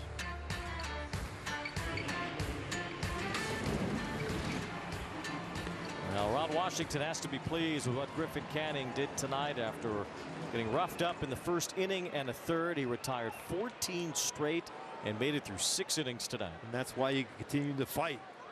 Given an opportunity from your manager after giving up 6 there in the first couple of innings, and here you are in position to pick up a W now. Can an effort like that be more satisfying than when you go out there and dominate? 100%. 100%. I said it before, you gain more respect from your teammates, because not that it's easy to dominate out there when you got those zeros going on, but when you have a game like that where you've given up 6 in the first couple of innings and you're still out there through 6, your teammates really respect you for what you've done. Canning retiring the last 14 in a row. No balls and 2 strikes on Taylor Ward. And a swing and a miss for strike 3. 1 out here in the 6th inning as Patrick O'Neill has more on Canning tonight. Oh, Wayne, thanks very much. Just to add on to what you guys were talking about, it was a parade of Angels teammates that went up to Griffin Canning. You saw the long embrace with Ron Washington, but after that it was every pitcher, every position player, every coach. Theis, a couple of big chest taps. They absolutely loved the effort that he gave tonight. You could see it. Rightfully so, as Griffin Canning did reverse his fortune tonight and gave 6 innings to the ball club. 1 ball, no strikes on Calhoun. Bounce to first, backing up Tolio, who's got it to the pitcher for the out. 2 up, 2 down. Be a part of history at the Big A when the Angels face the Mets Friday, August 2nd. First 25,000 fans receive a Rally Monkey hand puppet courtesy of Miller Children's and Women's Hospital. Set the Angels Stadium record for most puppets at the Big A. Visit angels.com/promotions for more. I'm really proud of Griffin Canning tonight. Be able to battle like he did, but not Theis. Wow, Theis, baby. Well, the Rally Monkey's very analytical. I didn't realize he was paying such close attention. Well, it's all part of the game. I thought you were sitting here eating bananas and watching baseball. I didn't realize you were. No, it's all about the spin rate and the exit velocity today. Very good. You better watch out. He's going to take your job. Neto with a looping fly ball to left field, coming in and diving forward. Jake Cave makes the catch. So it's a 1-2-3 inning here in the bottom of the 6th, as we will take our Arco game break. And it was a good game today in Philadelphia. The Yankees and the Phillies. Jazz Chisholm has made quite a first impression on the Yankees. He had a 5-homer game, or 5 RBI game, I should say, and he had 4 home runs in his 3 games so far in a Yankees uniform. Chisholm going deep twice tonight as the Yankees had to hold off the Phillies in that one tonight. A 12-inning game. The Yankees beat Philadelphia 7-6 at Citizens Bank Park. Austin Hayes, also a new addition for the Phillies, going deep in that game. But it's all about Jazz for the Yankees. Well, he's part of the Bronx Bombers now. He's bombing away. Austin Hayes, though, doing the same thing. So it's good to see when there's new additions to ball clubs during the trade. Christopher Morel coming over from the Cubs to the Rays. He homered in his Rays debut tonight as the Rays beat what's left of the Miami Marlins 9-3. What's left of the Rays against what's left of the Marlins. Those two teams are pretty active. Well, it's good to see when guys can get traded like that, to go out there and perform at that high level and with the expectations to help their club out, and see those home runs like that was pretty big. Yeah, so a lot of trades, and they've already had some good moments coming over in those new deals. We'll take a break here in just a moment. Our Arco game break here at Angel Stadium tonight.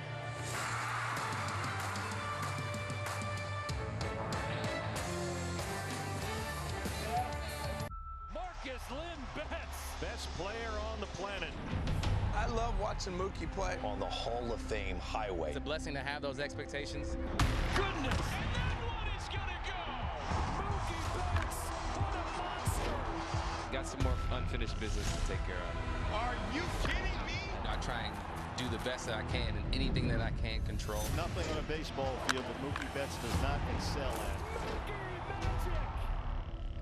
Here in the 7th inning, and Jose Quijada has done a nice job since coming back from Tommy John surgery, and he'll try to protect this one-run lead here in the 7th. Talking to him earlier today, he said he's starting to feel pretty good about being able to pick up that velocity on his fastball. Remember the other day it was going 92, 92, and then all of a sudden it was 94, 95, and even 96 with his fastball. Four-seam with that ride upstairs. He'll take on a more important role in the bullpen now that Carlos Estevez and Luis Garcia have been traded. And the Yankees and Phillies in that 12-inning game tonight.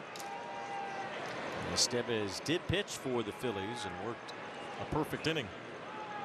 Yeah, I think he had to come in that game when you had the runner starting at second. He's done a good job with that. He did that really well with the Angels. Got a pinch hitter here now for the Rockies. It's Brenton Doyle that has come off the bench to bat for Sam Hilliard. So Doyle wasn't feeling well enough to start this game. Feeling good enough to come off the bench and finish it. He'll likely take over in center field, where he was the Gold Glove winner in the National League last year. Very impressive young outfielder, and his bat is starting to play as well. Ooh, that was a healthy hack on that 92. Doyle in the month of July has hit .345 with 10 home runs. OPS over 1,200 this month for Doyle. It's the third Gold Glove outfielder in Rockies history. He pops this one up.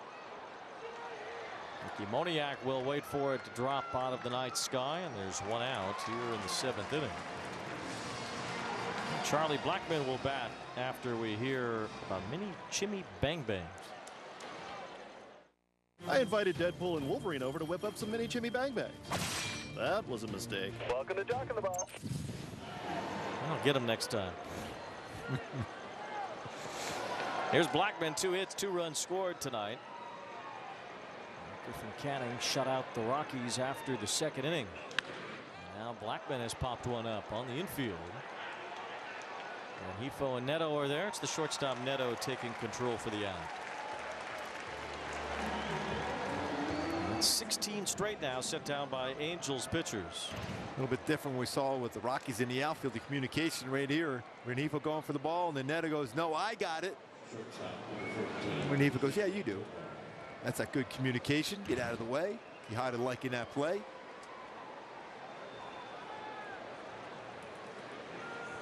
So 2 up, 2 down. Ezekiel Tovar takes a pitch in the dirt.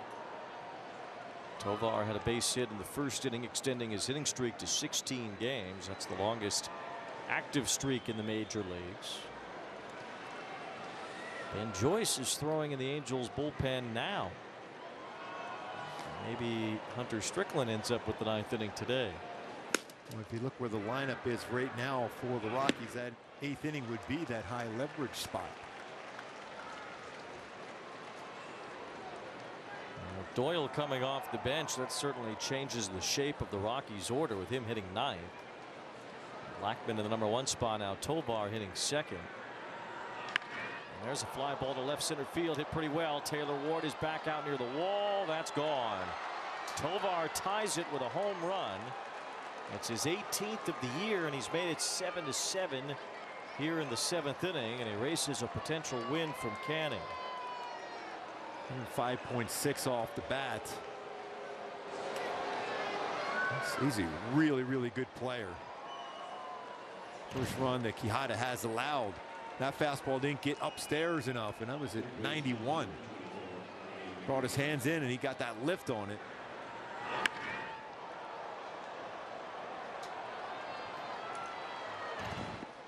So these velocity changes for Quijada go within the middle of an inning. Canning allowed 6 runs, but then squeezed the Rockies from there. Got himself in line for the win, along with the Angels coming back. Now Quijada's allowed the game-tying home run to Ezequiel Tovar.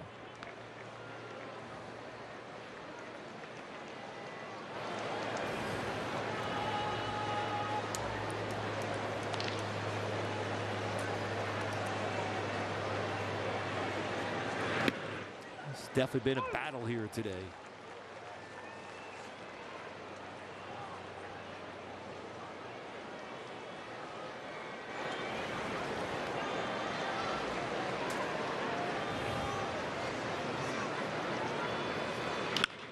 Man hits one hard toward right field. Adele's on the run, and he makes the catch. Wow, he's covered some ground tonight.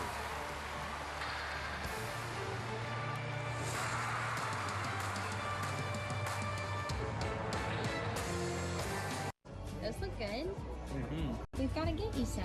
Oh, we don't need to get one. No, today. Are you serious? I'm serious, baby. Your boots have holes in them. All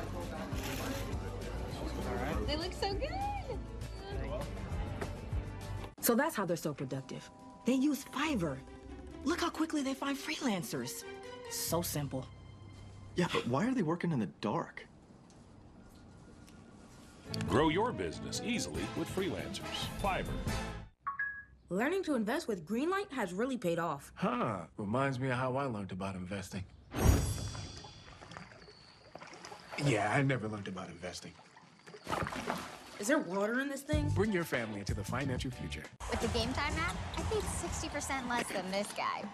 What? And it's not just sports tickets. It's also concerts. Performances, too. Oh, come on! Download Game Time. Last minute tickets, lowest price, guaranteed. Marcus Lynn Betts, best player on the planet. I love watching Mookie play on the Hall of Fame highway. It's a blessing to have those expectations. Goodness! And that one is gonna go! Mookie Betts, what a monster! Got some more unfinished business to take care of. Are you kidding me? I try and do the best that I can in anything that I can't control. Nothing on a baseball field that Mookie Betts does not excel at. Funniest thing I've ever seen is if you just watch Nolan Schanuel foul balls off of his body. Over time, it just gets funnier and funnier. That's an all-timer. You think he's going to be laughing about that? He loves it. He loves it. So we got to get him one of those Evo shields that goes from knee to the lower ankle. Two guys trying to score, and they both get tagged out. I remember, I think it happened with the Yankees, yes, and 2 guys got tagged, and they both were out.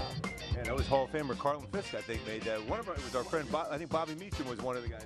That was the funniest thing I've ever seen. I thought I would never see that. So, yes, that happened. That was a good one. That's Cobra Kai right there. Watch out, Cobra Kai.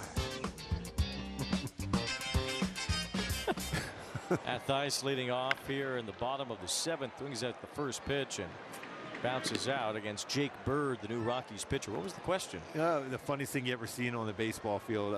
Hank Conger, I know he's going to be real upset with me saying that. When he fell down on that little bunt he had rolled over and actually got beated out at first base. That was pretty funny to be able to see that one. A lot of funny things, too. Canseco with the baseball off his head over the fence for a home run was pretty good, too. What about you? That is a pretty good one. Yeah. Funniest thing on the field entirely? Yeah, if you've seen. I'll tell you what, Joe Adele is at the plate here. There was a walk-off, a rundown. I think Eric Young was involved with it. At least he was on the team when the Cubs had a walk-off win. I think it was even against Colorado. and the ball was just being thrown every which way, all over the infield, and finally Ricky Gutierrez just broke for the plate, stumbled and fell on his way toward the plate, and scored the winning run. So it was a funny and good moment that ended that game, and I'm pretty sure Eric Young was there for that one. Yeah. 1 ball, 1 strike on Joe Adell. Patio year round down there. What's the funniest thing you ever saw? Oh, it's nice of you guys to include me. I know, no, I can't do what Eric does, but Eric Young running down the line as the third base coach just recently to see his runners score was pretty darn funny. So that just comes to mind off the top of my head. Oh, he almost scored a run there that day. He forgot a guy was going into third base, though, I think. But still, EY's the best. And I'd have to give that some more thought, though. That was a good question. Prep me next time if you could, Gooby. Thanks. 2 balls, 2 strikes on Adell. There's a fly ball, left center field. Joe Adell sends it out, and the Angels are back in front. Adell with a go-ahead home run here in the 7th, and it's 8-7 Halos. 109.1 off the bat for Joe Adell. 439 feet. Joe Adell says hello to that slider down and middle and out. Crushed that out. 16th home run. Just like that, he was back up on top. Ball was crushed. Well, some serious power for Adell. Matches Taylor Ward again for the team lead in homers. Now a deep fly ball to left field that Cave gets to off the bat of Moniak. And no one was getting to this. No. Oh, that is some sound. Sealed and delivered.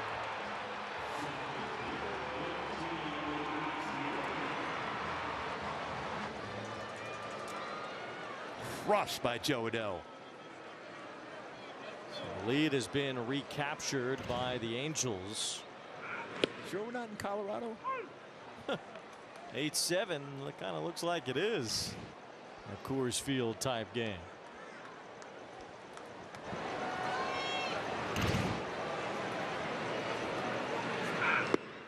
I like the new base hit celebration for Superfly Jimmy Snuka there. I figured you would like that one.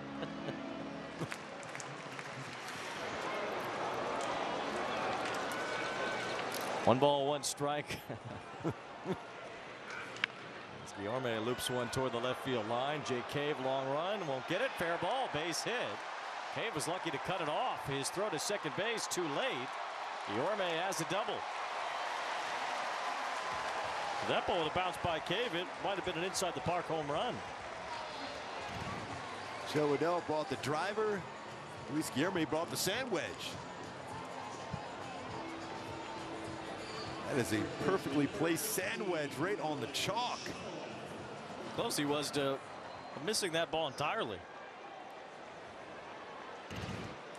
Guillorme with a 2-out, 2-base hit. Angels now with a dozen hits tonight. And they've had their fair share of extra base hits with a few doubles, and now the homer by Adell in this inning to give them the lead. Ben Joyce still up in the Angels bullpen. Looks like he'll pitch the 8th inning. Schanuel takes ball 1. It's a big add-on run out there for the Angels and Schanuel. Already 2 hits in the game.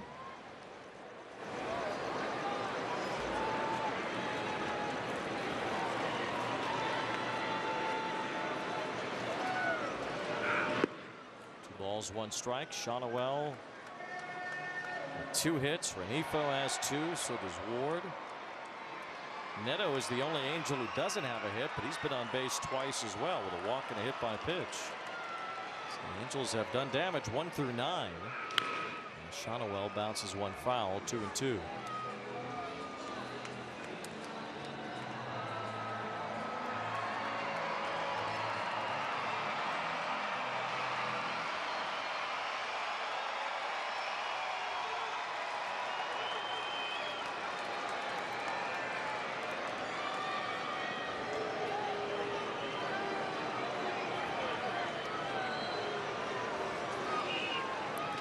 Two balls, 2 strikes on Schanuel.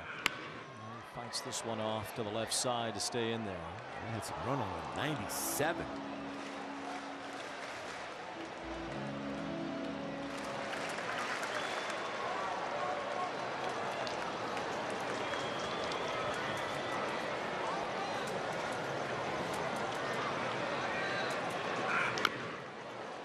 There's that foul. Fouled it off his foot. And you know, Ryan Goins is thinking and looking at that right now. He said, make sure you keep that camera on me every time he's at the plate, just in case something like that happens. Right off the top foot. I just pulled up that rundown. I got to see this in between innings. The play was crazy. Here he is. He's smiling on that one. Hey, 3-2 count. Trying to get that walk or a base hit. Could be an Angels record right here if he does draw a walk, since he's already scored 2 runs tonight. He's had a walk and a run scored in 6 straight games. So he's got half of it done tonight. Now he's 1 pitch away from the other half. And it's strike 3 call. Dan Bellino doesn't have any regard for that Angels record. Angels do take the lead in the inning, though. Joe Adell cracks a home run, and it's 8-7.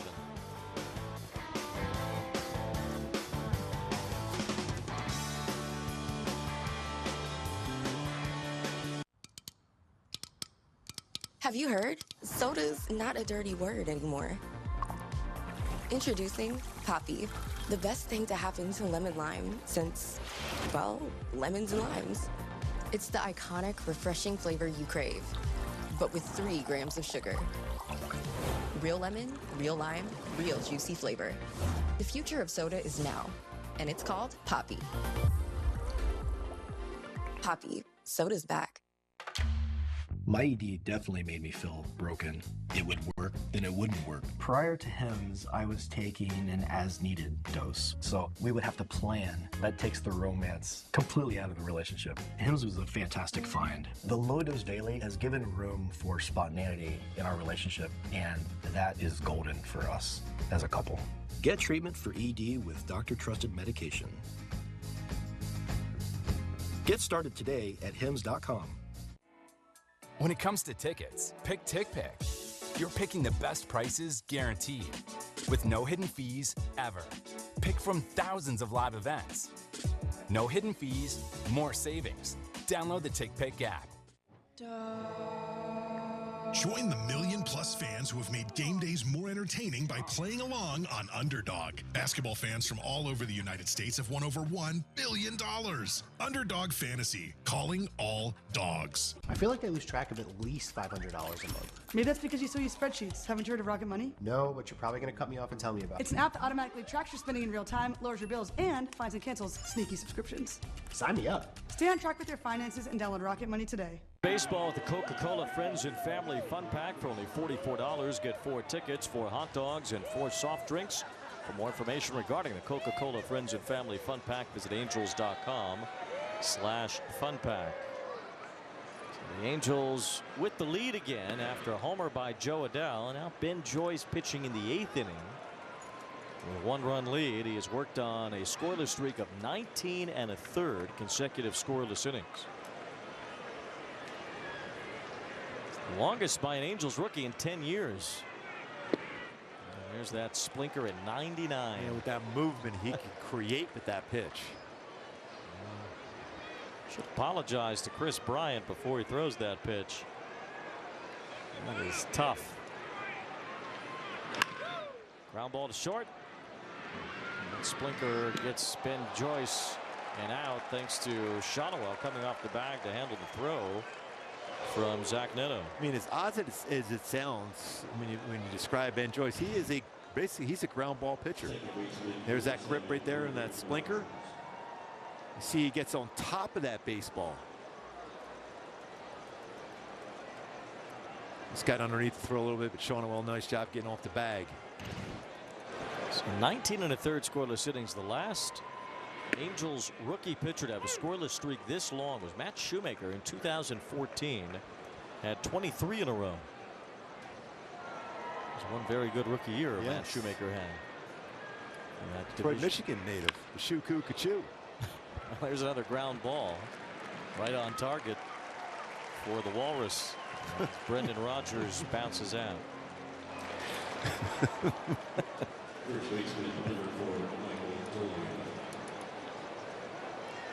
So 2 very quick outs here for Joyce. Brings up Tolio's 0 for 3.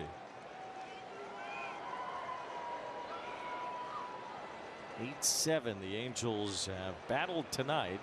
Down 6-2 early. And this is another bouncing ball. Guillorme charging. Quick flip. Those Inning hands. over. Hands. 6 pitches for Ben Joyce. 1, 2, 3 in the 8th.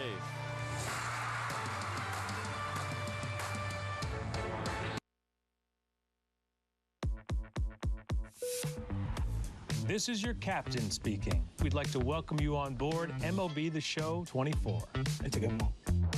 Where gamers can play as their favorite baseball teams, create custom players, and even relive history with some of baseball's greatest legends.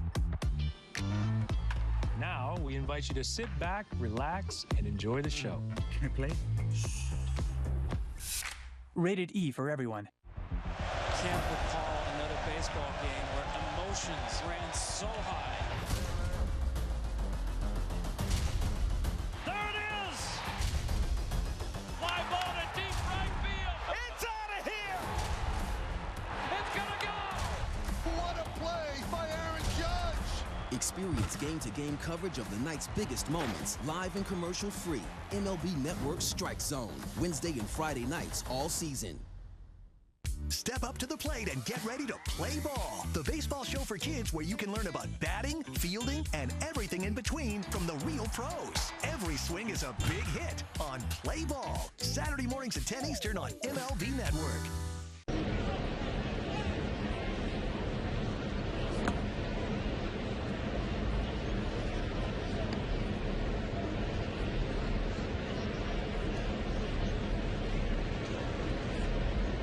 Ballpark app will complete your next visit to your favorite ballpark. Buy and manage game tickets. The team offers access exclusive content and much more. Download the MLB Ballpark app today. The Rockies have turned to their most hirsute pitcher here in the bottom of the 8th inning. It's Justin Lawrence in the ball game for Colorado.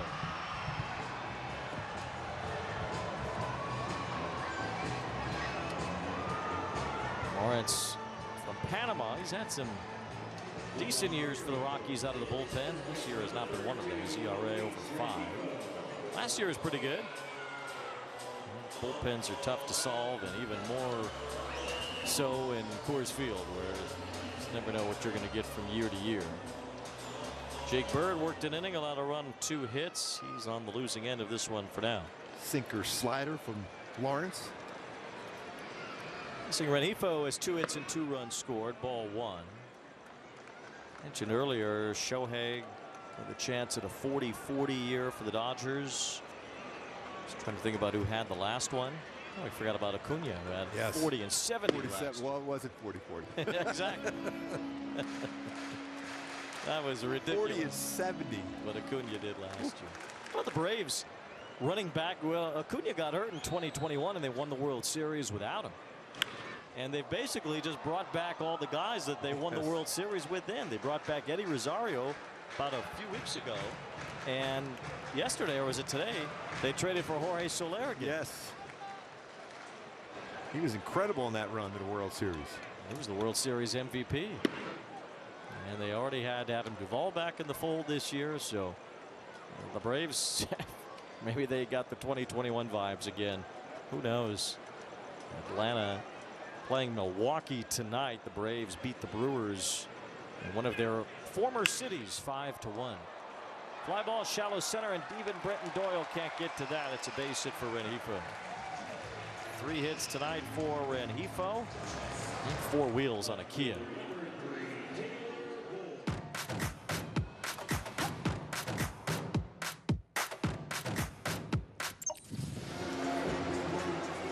Leadoff man on for the Angels here in the 8th inning, and we'll see if they can get some insurance. Taylor Ward has driven in 3 runs tonight. Matt Theis has knocked in 4. And Joe Adell has homered for the go-ahead run. Rengifo is going to be on the move here at some point. Lawrence has allowed 14 stolen bases in 17 attempts in his career. Just 2-2 this year, but all 8 base runners were successful stealing against him last year. Renifo has 23 stolen bases, which is not only a career high, it's more than he had in his career entering this season. Running on the first pitch. The throw is wild into right center field, and Renifo's on his way to third. He'll make it there safely. Stolen base number 24 results in a throwing error on top of it. Boy, good jump on that one too. He's flying. Gets up, reads that into the outfield. It's going to force the infield in. Give Taylor Ward another opportunity to pick up a RBI. Diaz looked like he got stuck on the throw on him when he was trying to pop up. He didn't pop up all the way. No, it's thrown out 29% of base stealers this season also, so pretty good arm he has. So the Rockies have to bring their infield in. There's a big bending breaking ball for a strike. Renifo now tied for third in the American League in steals. The American League leaders Jose Caballero with 28. He had a straight steal of home tonight for the Rays. Wow. Nearly to the backstop. Consider that one of the most exciting plays, you think? Yeah. Stolen base at home? That is certainly up there. And suicide squeeze. Triple or an inside the park home run. Anything where the activity and action is all there, and the athleticism. Ward strikes out. A big out for the Rockies.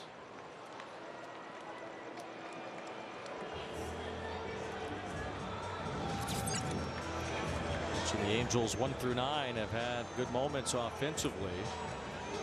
Renifo's 3 hits, Ward's RBIs. Thice, the first Angels catcher to ever have a 4 RBI game, including a stolen base. Calhoun is really good as far as getting the baseball and lifting it deep enough in the air. He's got a good idea what he wants to try to drive. It's a big add-on run there. It's like Hunter Strickland maybe coming in the 9th inning, even with that quick inning. Ben Joyce.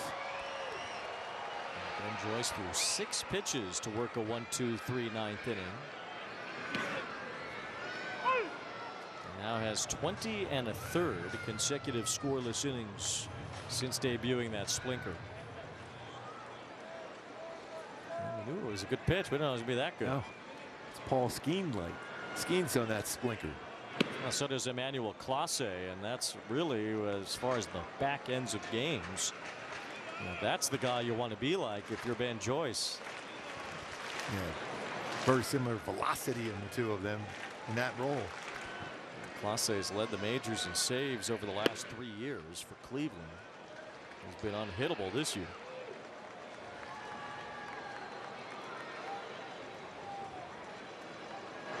It's 3 balls and a strike on Calhoun.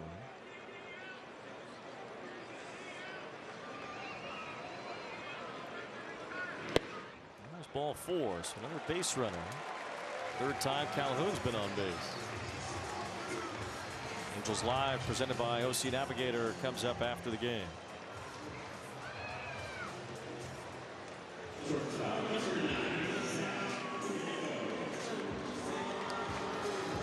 Opportunity for Zach Neto to join in on the party with the hits. He's the only Angel without a hit in this game, although he has a walk and a run scored, and he's been hit by a pitch. Another visit from the Rockies pitching coach Darryl Scott. First game of this series, game 2 tomorrow night. It'll be Davis Daniel pitching for the Angels against Colorado native Kyle Freeland. We talked about this the other day, that Brett Phillips was pitching and throwing gas. Well, he got into a game last night in the NBC World Series and was striking out hitters with 97 miles an hour. And today, he got signed by the Yankees. 97, that was a pretty good breaking ball he threw too. So Brett Phillips is on his way into the Yankees organization to pitch. That's unreal. He's going to bring his guitar? Of course. Still one of the all-time great moments when Anthony Rendon hit a home run against batting left-handed. Neto will get a slider here, try to lift that, drive it. First pitch.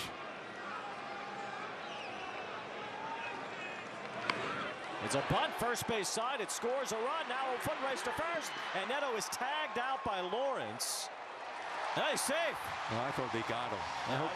That's one of those plays too. As a base runner going down the line, you can get hurt as you're trying to avoid that. Unless he missed him, I thought he got him. Well, that's Tony Randazzo, the first base umpire. I know where his head was, but I think this call is going to get reversed. Yes. But that'll be a sack and an RBI. Sacrifice bunt. Colorado has challenged the safe call at first base. The previous play is under review. Well, nice try by cousin Tony. But yeah, that's a tag. Yes. Pretty clear out. Yeah, he's just trying to say hello to you, Wayne. I understand.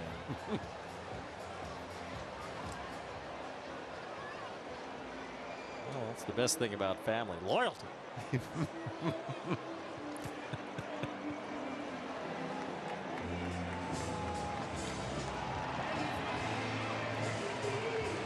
They're singing "Let It Be" here. I'm not sure that's going to happen. I don't even know if Neto touched first. He's definitely tagged out by Lawrence there with the ball in his hand. After review, the ruling on the field is overturned. The runner is out. Colorado will retain its challenge. You mentioned getting a squeeze is an exciting play, and you got it, Wayne. Nice job of getting this bunt down. Forcing the pitcher to field the baseball. Big add-on run. Zach Neto picks up an RBI. So there's 2 official at-bats today for Neto. Hit by pitch, a walk, and then that sack. Bunt, RBI. The Angels now with a 2-run lead for Strickland, who will get a save chance in the top of the 9th. This is another chance for Matt Thaiss to drive in a run. He has already had 4 RBIs today. Off the glove of the catcher, but the runner Calhoun will stay at second base. It's Kevin Pillar at second base now.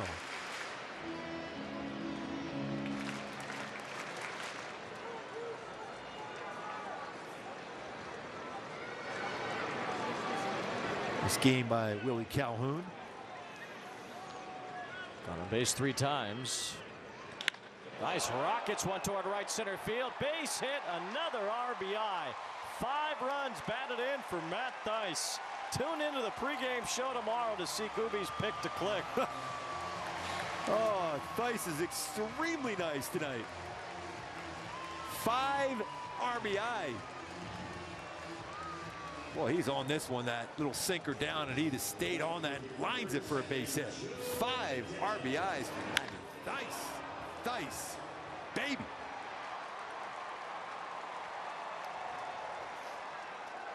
So that's 10-7. The Angels have reached double digits in runs scored tonight. The Rockies are used to giving up 10 runs, but usually at home. Happening to them on the road here tonight. 10 runs on 14 hits for the Angels. Thaiss going for another stolen base. Got it too. It's 2 steals in the game for Thaiss.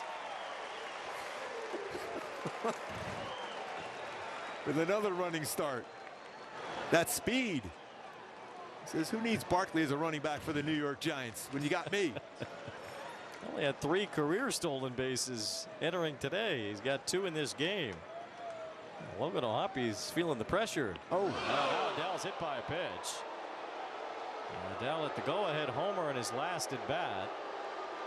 And Justin Lawrence hitting Adell with a pitch here.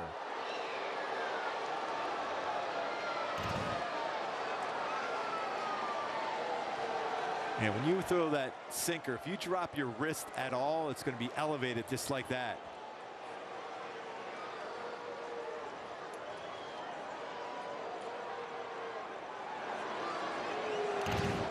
Second time Adell's been hit by a pitch tonight. Yeah, I don't think there was anything intent on that one, too. You see Lawrence looking at Joe Adell. But at times you thought, okay, the stolen base, but it's still a close game, 3-run game. You're trying to get into scoring position for a guy that just hit a ball 439 feet the last at bat, so there was no intent on that one by Lawrence. We told you earlier, Matt Thaiss, the first catcher in Angels history with 4 RBIs and a stolen base in one game. As Moniak flies to left. What about 5 RBIs and 2 stolen bases? Only one catcher has ever done it. Hall of Famer Mickey Cochran in 1934. Nice. What a game for Matt Thaiss. It's 10-7 Angels to the 9th.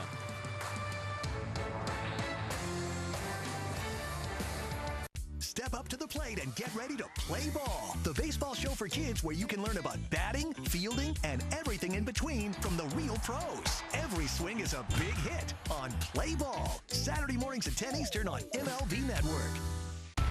Bobby Witt Jr. is an absolute superstar in the making. I've never seen anything like him. He's one of the best players in baseball. Highlight reel play, Bobby Witt Jr. That's why we call him Bobby Baseball. He is a generational talent.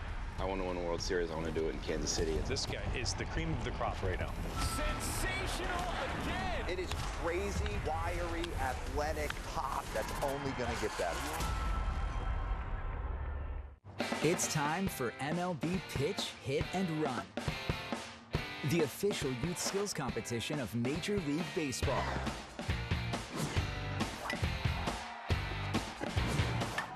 Host a local event and give kids in your community a chance to compete in the Pitch, Hit, and Run finals at the 2024 MLB World Series.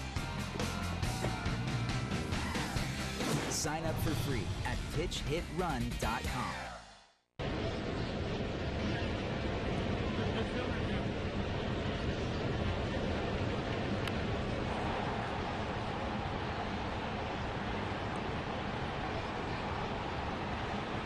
For the game today, something to believe in, down 6-2, but that battle, the fight to come back. Taylor Ward and Matt Thaiss, what a game. 5 RBIs, 2 stolen bases. Joe Adell going way yard. 439. Give the Halos back that lead. Offensive effort here by the Halos tonight. Joe makes some outstanding defensive plays out there in right field also. But Matt Thaiss, what a game. 5 RBIs, 2 stolen bases. First Angel to ever do that in a game, and just the second catcher of all time, along with Mickey Cochran, the Hall of Famer, did it in 1934 for the Tigers.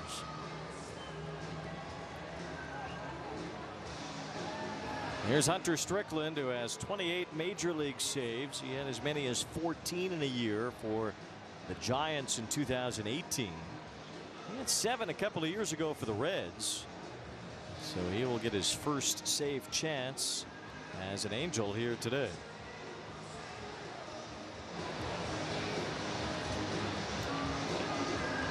Boy, the Dodger-Padre game.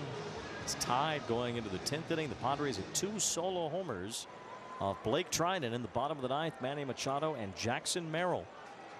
Jackson Merrill's really turned that season around for the Padres. He's an all-star, and he certainly has had some good moments as a rookie center fielder. Good defender too. Yeah, he covers a lot of ground. Machado's at 2 homers tonight. They must be going crazy at Petco Park. They were down 5-0 in the first inning. Matt Waldron allowed 5 in the first, and then the Padres, well, they traded for all these relievers. Their bullpen better be good, but 8 straight innings without a run allowed after the 5-run first inning, and then Trinan gave up the lead in the 9th. Hunter Strickland trying to avoid that fate here against Jake Cave, leading off the top of the 9th inning. Well, Arizona's all over Washington tonight, 17-0. So if the Dodgers lose, well, the Padres will be a little closer, and the Diamondbacks will be a little closer in the National League West. Bounce to the second baseman. Luis Guillorme has that one away here in the 9th inning. 4 straight ground ball outs, 3 in a row to Guillorme. The Dodgers have the slimmest lead of any National League team that's in first place. It would be 5.5 over San Diego and 6 over Arizona if the Padres win that game tonight.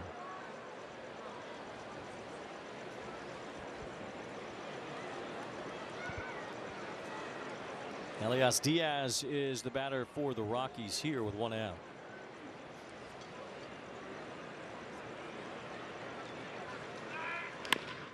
First pitch swinging, another bouncing ball. Zach Neto has this. 2 up, 2 down. Get that ball on the ground.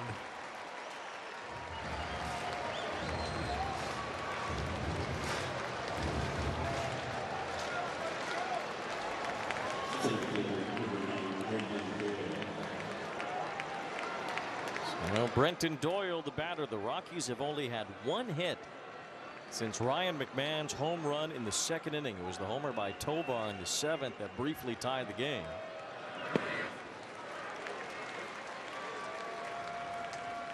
Good run on that fastball from Strickland. And since that McMahon homer, Angels pitchers have retired 22 of the last 23.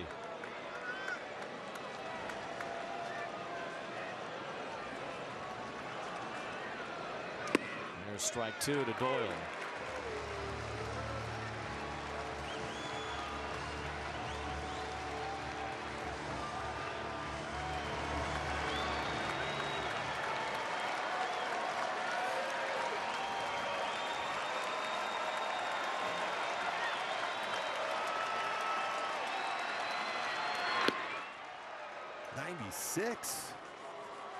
Strickland feeling a little bit there. Closer now. Yes. Still think he's going to try to close it out with that slider, though. And ball 2 strikes on Brenton Doyle.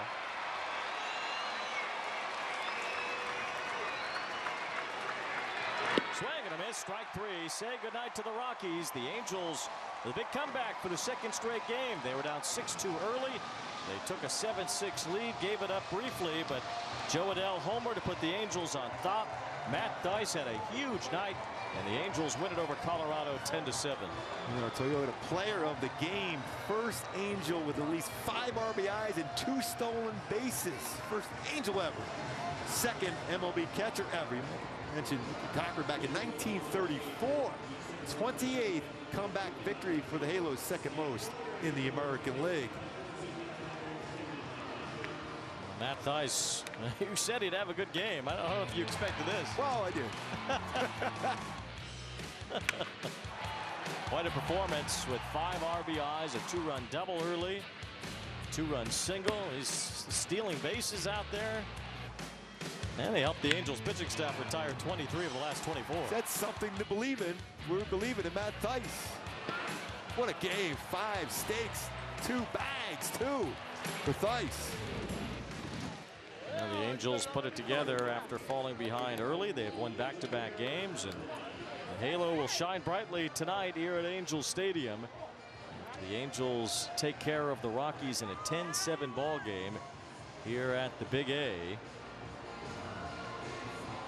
Waiting Matt Dice to make his way out toward Patrick O'Neill, and I believe we are ready now to hear from Patrick and Matt Dice. Okay, Wayne, thanks very much. Matt Dice had a tremendous offensive game. We'll get to that in a minute. Matt, Griffin Canning settled down to retire 14 in a row. How did he do it? That was huge. That was probably why we won the game right there. That and our offense battling back. But he could have folded really easily in the beginning of that start, and he didn't. His stuff got better each inning, and he looked really good after that. Yeah, he did indeed. Curious about Ben Joyce. So what's it like catching him, calling for the splinkers, 6 pitches in that 7th? No, it's definitely a lot of fun, and the biggest thing I've seen and Logan's seen, we've all seen, is how much confidence he has right now. I mean, out on the mound, he's so confident, and all of his pitches are so good because of that. Matt, do you think in a baseball game ever you've had 5 RBIs and 2 stolen bases? No, not at all. I'm not that fast. Okay, well, tonight you were. By the way, you make Angels history.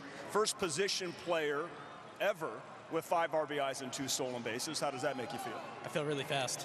Okay. Now, how about this one? You are the 2nd catcher in the history of Major League Baseball ever. Hall of Famer Mickey Cochran, 1934, 5 ribbies, 2 stolen bases. So you make history tonight. How does that feel? Yeah, it feels really good. Feels good to get the win after the way that game started. And like I said, just proud of all of our guys. And also, Mark Gubaza picked you to be have a great game despite, you being a Giants fan and you being an Eagles fan. So you have to feel good about that. Yeah, sure. Go Giants. Yeah. Good job, Matt. Well done. All right, thanks, Matt. Matt Dice, tremendous effort. That's history right there. Wayne, back to you.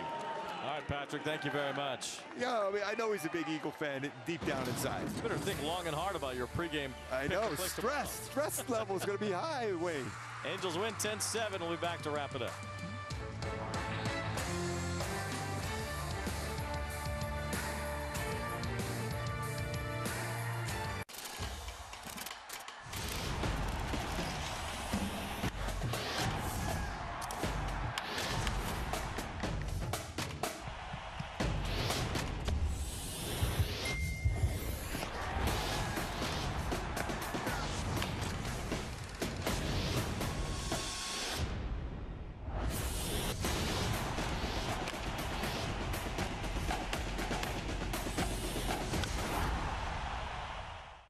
Adrian Beltre. And there it is, number 3,000. Todd Helton. Joe Mauer. Oh, what a play by Mauer. And Jim Leland. He's the best. He's the best. Each had their own journey, but now their paths converge at the entrance to baseball immortality in Cooperstown, New York. The 2024 Hall of Fame induction ceremony, Sunday, July 21st on MLB Network. Intentional Talk, where baseball players reveal their biggest secrets. When I was a kid, I read the Percy Jackson books, and I forgot how they ended, so I've recently started reading them. I'm legitimately reading middle school-aged books right now. Intentional Talk on MLB Network.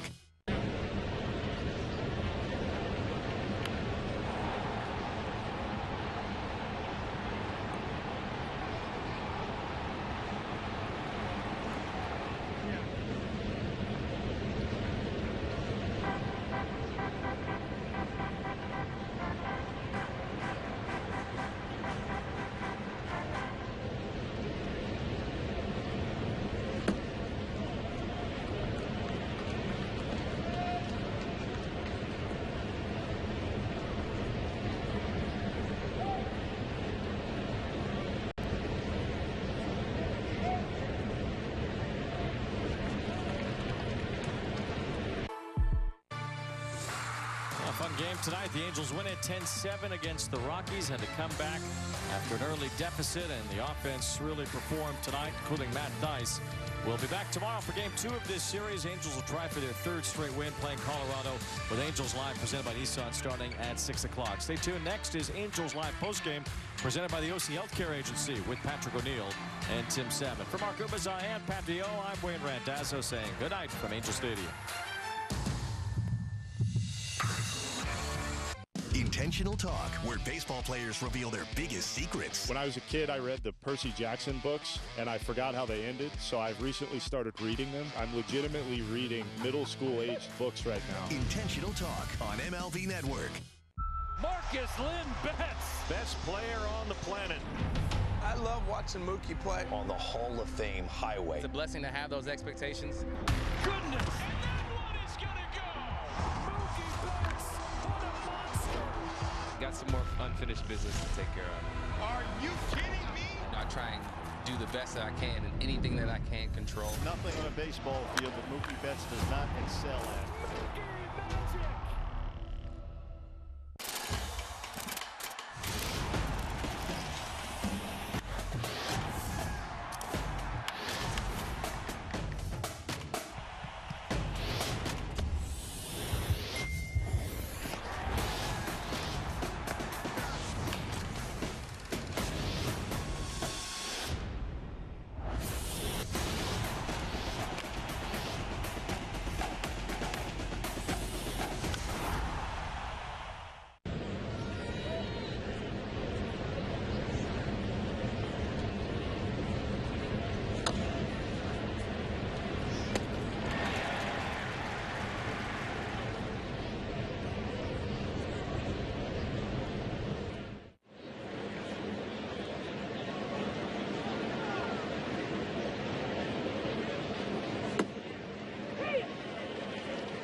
to our Angels Live postgame, presented by OC Navigator. Another come-from-behind victory for your Angels in back-to-back games. 10-7 final here tonight over the Colorado Rockies as Griffin Canning gave up 6 runs in an inning and a third and then absolutely settled down, retired 14 straight. Game was tied at 7 until Joe Adell with his 16th home run. That would prove to be the game winner. An exciting ball game here tonight at the Big A, and the crowd absolutely loved it. With Tim Salmon, Angels Hall of Famer, I'm Patrick O'Neill. Fish, I like this one. It wasn't looking good early, right? 6-2. Canning, you didn't think it was long for this game, but they battled, and that's 2 games in a row, down 4+ runs to come back and win. What do you make of that? How does that happen? Well, it's the 28th comeback win, which is #2 in the American League. I mean, surprise, surprise. I mean, this young group of kids come out, battle, and look where they put themselves across the league. I mean, they come back and do it, and part of it is because they don't give away at bats, and the other part of it is the bullpen's been so outstanding the last couple of months. So great job all the way around, team effort, everybody contributed. Of course, always love to see the offense. Yeah, we do love. Of course you do. Yeah, I'm sorry we didn't lead right with it. No, seriously, Matt Thaiss, and we're just going to go here because that's a tremendous ball game. What it's a game. Never happened, by the way, in Angels history. You played a lot of games. I'm sure you've driven in 5 ribbies. No, everybody did with 2 stolen bases. That hasn't happened. That's amazing in Angels history, right? And also catcher. I know. 2nd time all time. I know. You know, first of all, Matt Thaiss, he has the fortunate but unfortunate position to be in the big leagues, backing up the guy that's leading the league in appearances. I mean, he never gets to play. So when Matty Thaiss gets out there to play, to be able to, just go out there and have the night he had, you got to feel so good for him. You love these guys that come off the bench that don't get too many opportunities. Great job of hitting right there in the first inning, driving in a couple of runs. I mean, 1-1 splitter. I mean, you're coming off the bench. You're not seeing a lot. You're hitting a split finger for a double, and then, of course, this 0-2 curveball right there with 2 outs. Matty Thaiss came up twice with 2 outs and drove in big, huge runs for this club. Again, 40% of runs driven in by this club all come with 2 outs. This club is doing some amazing things for being such a young club, but I mean, he really contributed twice there. Another 2-out RBI, 2-out hitting. It's great to see because, listen, Matt Thaiss has been with this organization for a while. First-round pick, 2016. Yeah. He won a national championship, University of Virginia. He's super chill. He's a great guy. Super chill. Easy to talk to. And I'm just happy when somebody like that, who's been so supportive of everybody and great to us, has a night like that. I mean, hey, he's a role player. He accepts it, and he goes out there, prepares. And, once in a while, once in a blue moon, when he gets a chance to play, he puts together a night like this. You couldn't be any happier for him. Absolutely. And caught a really nice game. Made history. So that was spectacular. Congrats to Matt Thaiss. And Gooby picked him, by the way. I can't believe you didn't mention that. He did. You remember that now? They only mentioned it about 14 times during the ball game. So if you were listening. Hey, Griffin Canning, though, didn't think he had it in him, right, to retire 14 in a row. Guys gave him some pep talks, and he answered.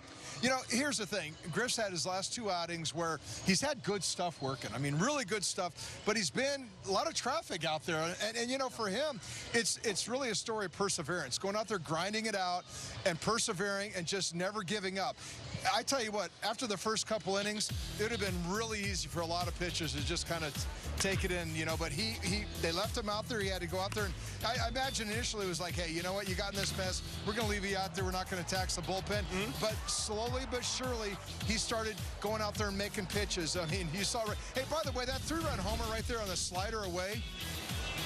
Yeah. Well, this is the nice conversation. When Wash does this, it works. Because Wash is awesome. He knows exactly what to say. He's seen it so much in this game. But I'm telling you what, his off-speed stuff was phenomenal. I mean, his miss rate against the lefties on the slider and the changeup were in the 40 to 50% rate. I mean, he was throwing strikes left and right after that. He did a fantastic job of dialing it in and saying, you know what, I'm not going to worry about the scoreboard. I'm not going to worry about anything. I'm going to go out there and throw strikes. And again, this is the 2nd outing in a row where he's gone out there and had to really kind of pull himself up by the bootstraps, and he did a great job. I mean, and to me, those are the confidence builders that, hey, when things go sideways on you, if you just go out there and you just keep plugging away, you can get it all back, and he did. And I was going to go back. That slider, that 3-run homer in the 2nd inning, that was huge. That was a good pitch. He threw a backdoor slider. I mean, a lefty going opposite. To a lefty going oppo. I mean, you got to tip your cap every once in a while. But again, he didn't let that derail him. He went out there through 4 more innings, 14 shut down. And again, all of his pitches were dialed in after that. you got to tip your cap as well there. Absolutely. And Matty told me that was the difference, right? That's why they won that game. And you love to see what Ron Washington is able to do, right? He comes out there, he gives them that hug. He's so good for these young players. All right, that's a nice win. We told you in the pregame show, Angels get a win. That means you, tomorrow, get free McDonald's fries. Only on the app, only after an Angels win. So check it out, save money with that Mickey D's app. Speaking of the skip, Ron Washington, he'll get his take on Matty Theis and Griffin Canning next. It's time for MLB Pitch, Hit, and Run, the official youth skills competition of Major League Baseball.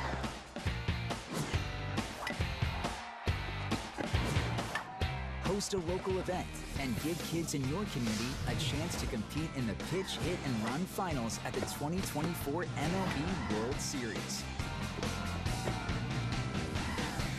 Sign up for free at pitchhitrun.com. All the big hits, all the great grabs, and all the swagger. What a show! Relive the day's biggest plays all in one lightning-fast hour. You better believe it! Quick Pitch. Late nights and early mornings, only on MLB Network.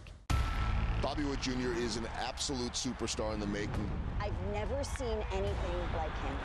He's one of the best players in baseball. Highlight reel play, Bobby Witt Jr.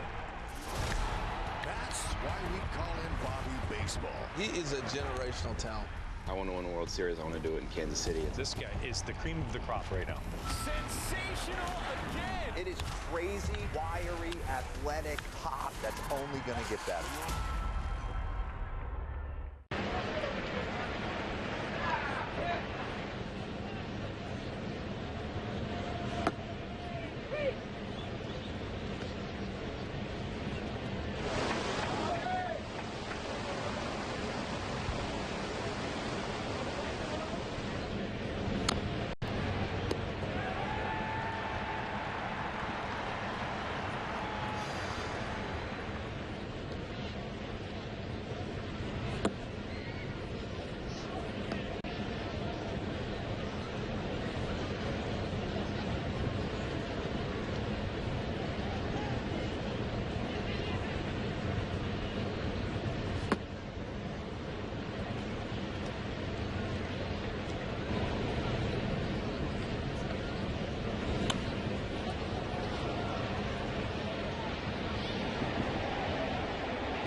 Angels Live on Bally Sports is presented by the OC Healthcare Agency. Navigate to a healthier you at angels.ocnav.org.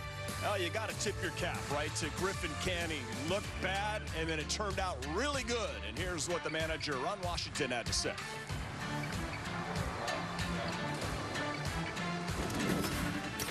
Well, it was awesome. You know, he was that close to being out of that ball game. And I mean, his comment was the thing that kept him in the game. When I told him he was through, his comment was he wanted to save the bullpen. And I told him he's not out there to save the bullpen. He's out there to keep the game in check. He said, well, I want to eat some innings up for the bullpen, so I gave him another shot. And he went out there and stood up tall. He really did. How much did his fastball make a difference in the two kind of outings he seemed to have on that? Well, it made a big difference tonight. He started using it. Started using it in all quadrants of the zone. And no, I can't say enough about how he stood out there and kept that ball game there for us. Especially after the second inning, it looked like it was no chance for him to do nothing for the rest of the night. But he showed he got heart, he got courage. When did you guys have that conversation? When he came out in the second. After they put the 6 runs on the board. You know, the 2 and then the 4. Yeah. But a light came on when he mentioned about saving the bullpen. So I said, okay, but you're not out there to eat up innings. So I gave him another shot. So you were planning to take him out at that point? Yeah, I was bringing in Contreras. Yep. Matt Theis doesn't get to play a ton, but he will deliver tonight. How good was he tonight? Well, he's always ready. Matt don't hang around here moping. Matt is here every single day working like he's the everyday guy. And every time he get an opportunity, he deliver for us. He just delivered big tonight, but he's been delivering for us every time we play him. Whether it's getting pitchers through innings, or whether he's coming up with big hits. That's what he's been doing. It's 3 times in 2 weeks for Joe Dell. He said a big go-ahead hit, take the game. Well, you know, again, he's still trying to find some consistency with his swing. And tonight he got rid of that leg kick, and he ended up catching the ball. I mean, when he hit that ball, I just wanted to see how far it went.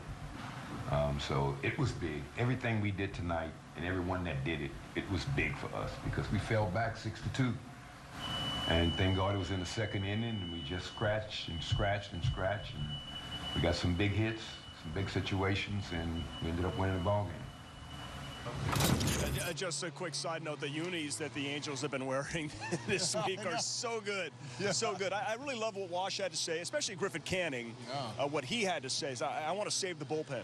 And that means something. It does. That was huge. I mean, and that is the magic word that allowed him to go back out there. And when you think about it, he threw 6 innings, 97 pitches to that point. I mean, after those first 2 innings, he had to be close to 50. I mean, so he did a fantastic job picking up the last 4 innings in barely under 50 pitches, maybe. So fantastic job saving the bullpen and really figuring something out and learning something about himself. Showed some heart and gained a lot of respect from a lot of people here tonight. Joe Adell, by the way, 5th home run this season when the game is tied, close, late, leads the team. Impressive how he got a hold of that slider. It's very impressive, and that's one of the things that, you know, as a young player you have to come to realize. I mean, he's a big guy, and everybody knows you can hurt the ball, and so they're not always going to be feeding you fastballs. And when a young player like Joe, sometimes they get in a fastball mode, and they get excited, and they want to hit every fastball out. Well, hey, guess what? He doesn't have a leg stride right there, you know? He was just trying to keep it nice and quiet. I bet you in Joe's mind he'd say, you know, I wasn't really even trying to do that, and what do you know? He hung me a slider, and I was right on it. He crushed that ball. I mean, that was so loud. And, you know, again, that's the maturation, and that's the stuff with, you know, for guys like Joe and Neto and some of these, Schanuel. I mean, these guys are learning on the fly, and they're learning how to say, okay, relax a little bit in this moment. Okay, try not to do too much. It was a 2-strike pitch.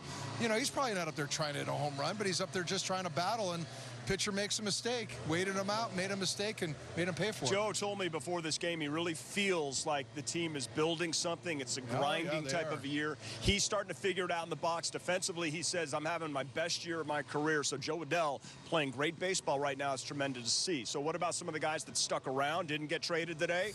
We're going to discuss that on the other side when Angels Live returns. Taylor Ward, Luis Rengifo, 2 guys that maybe we thought weren't going to be here, had great games. What's the key to that? Find out next. Step up to the plate and get ready to play ball. The baseball show for kids where you can learn about batting, fielding, and everything in between from the real pros. Every swing is a big hit on Play Ball. Saturday mornings at 10 Eastern on MLB Network. Can't recall another baseball game where emotions ran so high.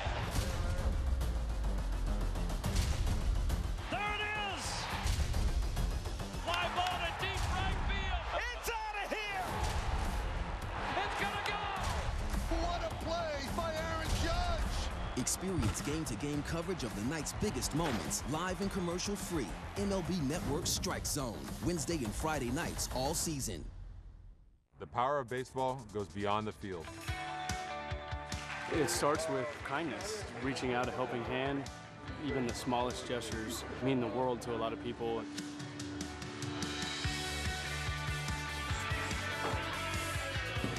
Stand up to cancer. Together. Together. Together. Together.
welcome you back to our Angels Live postgame right here on Valley Sports, which is brought to you by the OC Healthcare Agency. Navigate to a healthier you at angels.ocnav.org.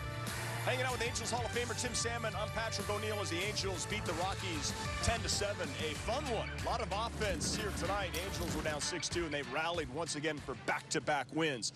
Tim, two guys that possibly could have been traded, even three with Hunter Strickland, who got the save tonight, Rengifo and Ward. These guys know how to compartmentalize things. They show up, and they only try to handle what they can control, and they did a great job tonight. Well, they did a great job, and this is the reason that, you know, you're not too disappointed by not trading them. I mean, if the deal wasn't there, so be it. You got to have guys like this around, all these young players that you're trying to teach how to play the game, and there's nothing more demoralizing for a young player to go out there and, you know, get his brains kicked in every night. So you have to have the talent around him. Luis Rengifo, I mean, what can you say? 3 hits tonight, scored 3 times at the top of the lineup, did a great job. At the top of the lineup, they scored 6 runs in the first 3 batters, so great job.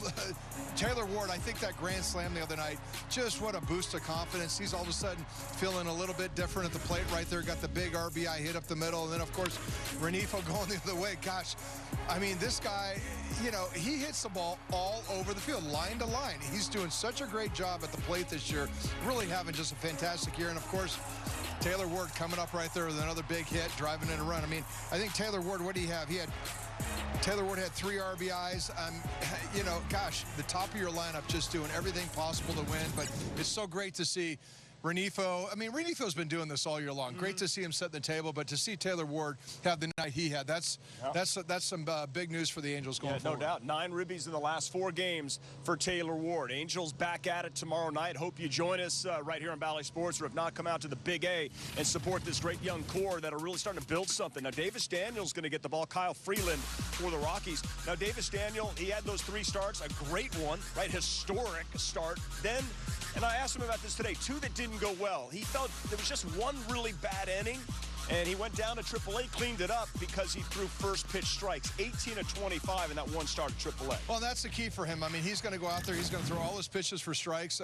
He showed what he's capable of doing up here, and that's what he was doing down there. So the couple starts in between that he didn't do it, you know, you're on the road. That's part of being a rookie playing in the big leagues. Sometimes, you know, pitching in a, you know, in a different ballpark, you know, you just never know what, you know, what maybe might unsettle you a little bit, rattle you a little bit, but hey, he's going to be pitching back on a familiar mound, and he's had a lot of success up here. Yeah, that's right. Pitching 0-1 is a lot better than falling behind these big league hitters. Fish, that was a lot of fun tonight. Matty Theis, have yourself a night. Career night. That was awesome. And pretty much everybody, I tell you what, top to bottom, this was a real team win. Yeah, I think everybody got invited to the party tonight. Yeah. I'm trying to look through. Yeah, I think everybody had a hit, so that's pretty good. Pretty good job right there. Yeah, well, one guy didn't have a hit, but he got a walk, and he scored a run, so he feels like he's in there. I tell you what, Ben Joyce, filthy. And, hey, Jose Quijada, way to pick up the first W of the year. We'll say good night from the Big A. We'll see you tomorrow. Bye-bye.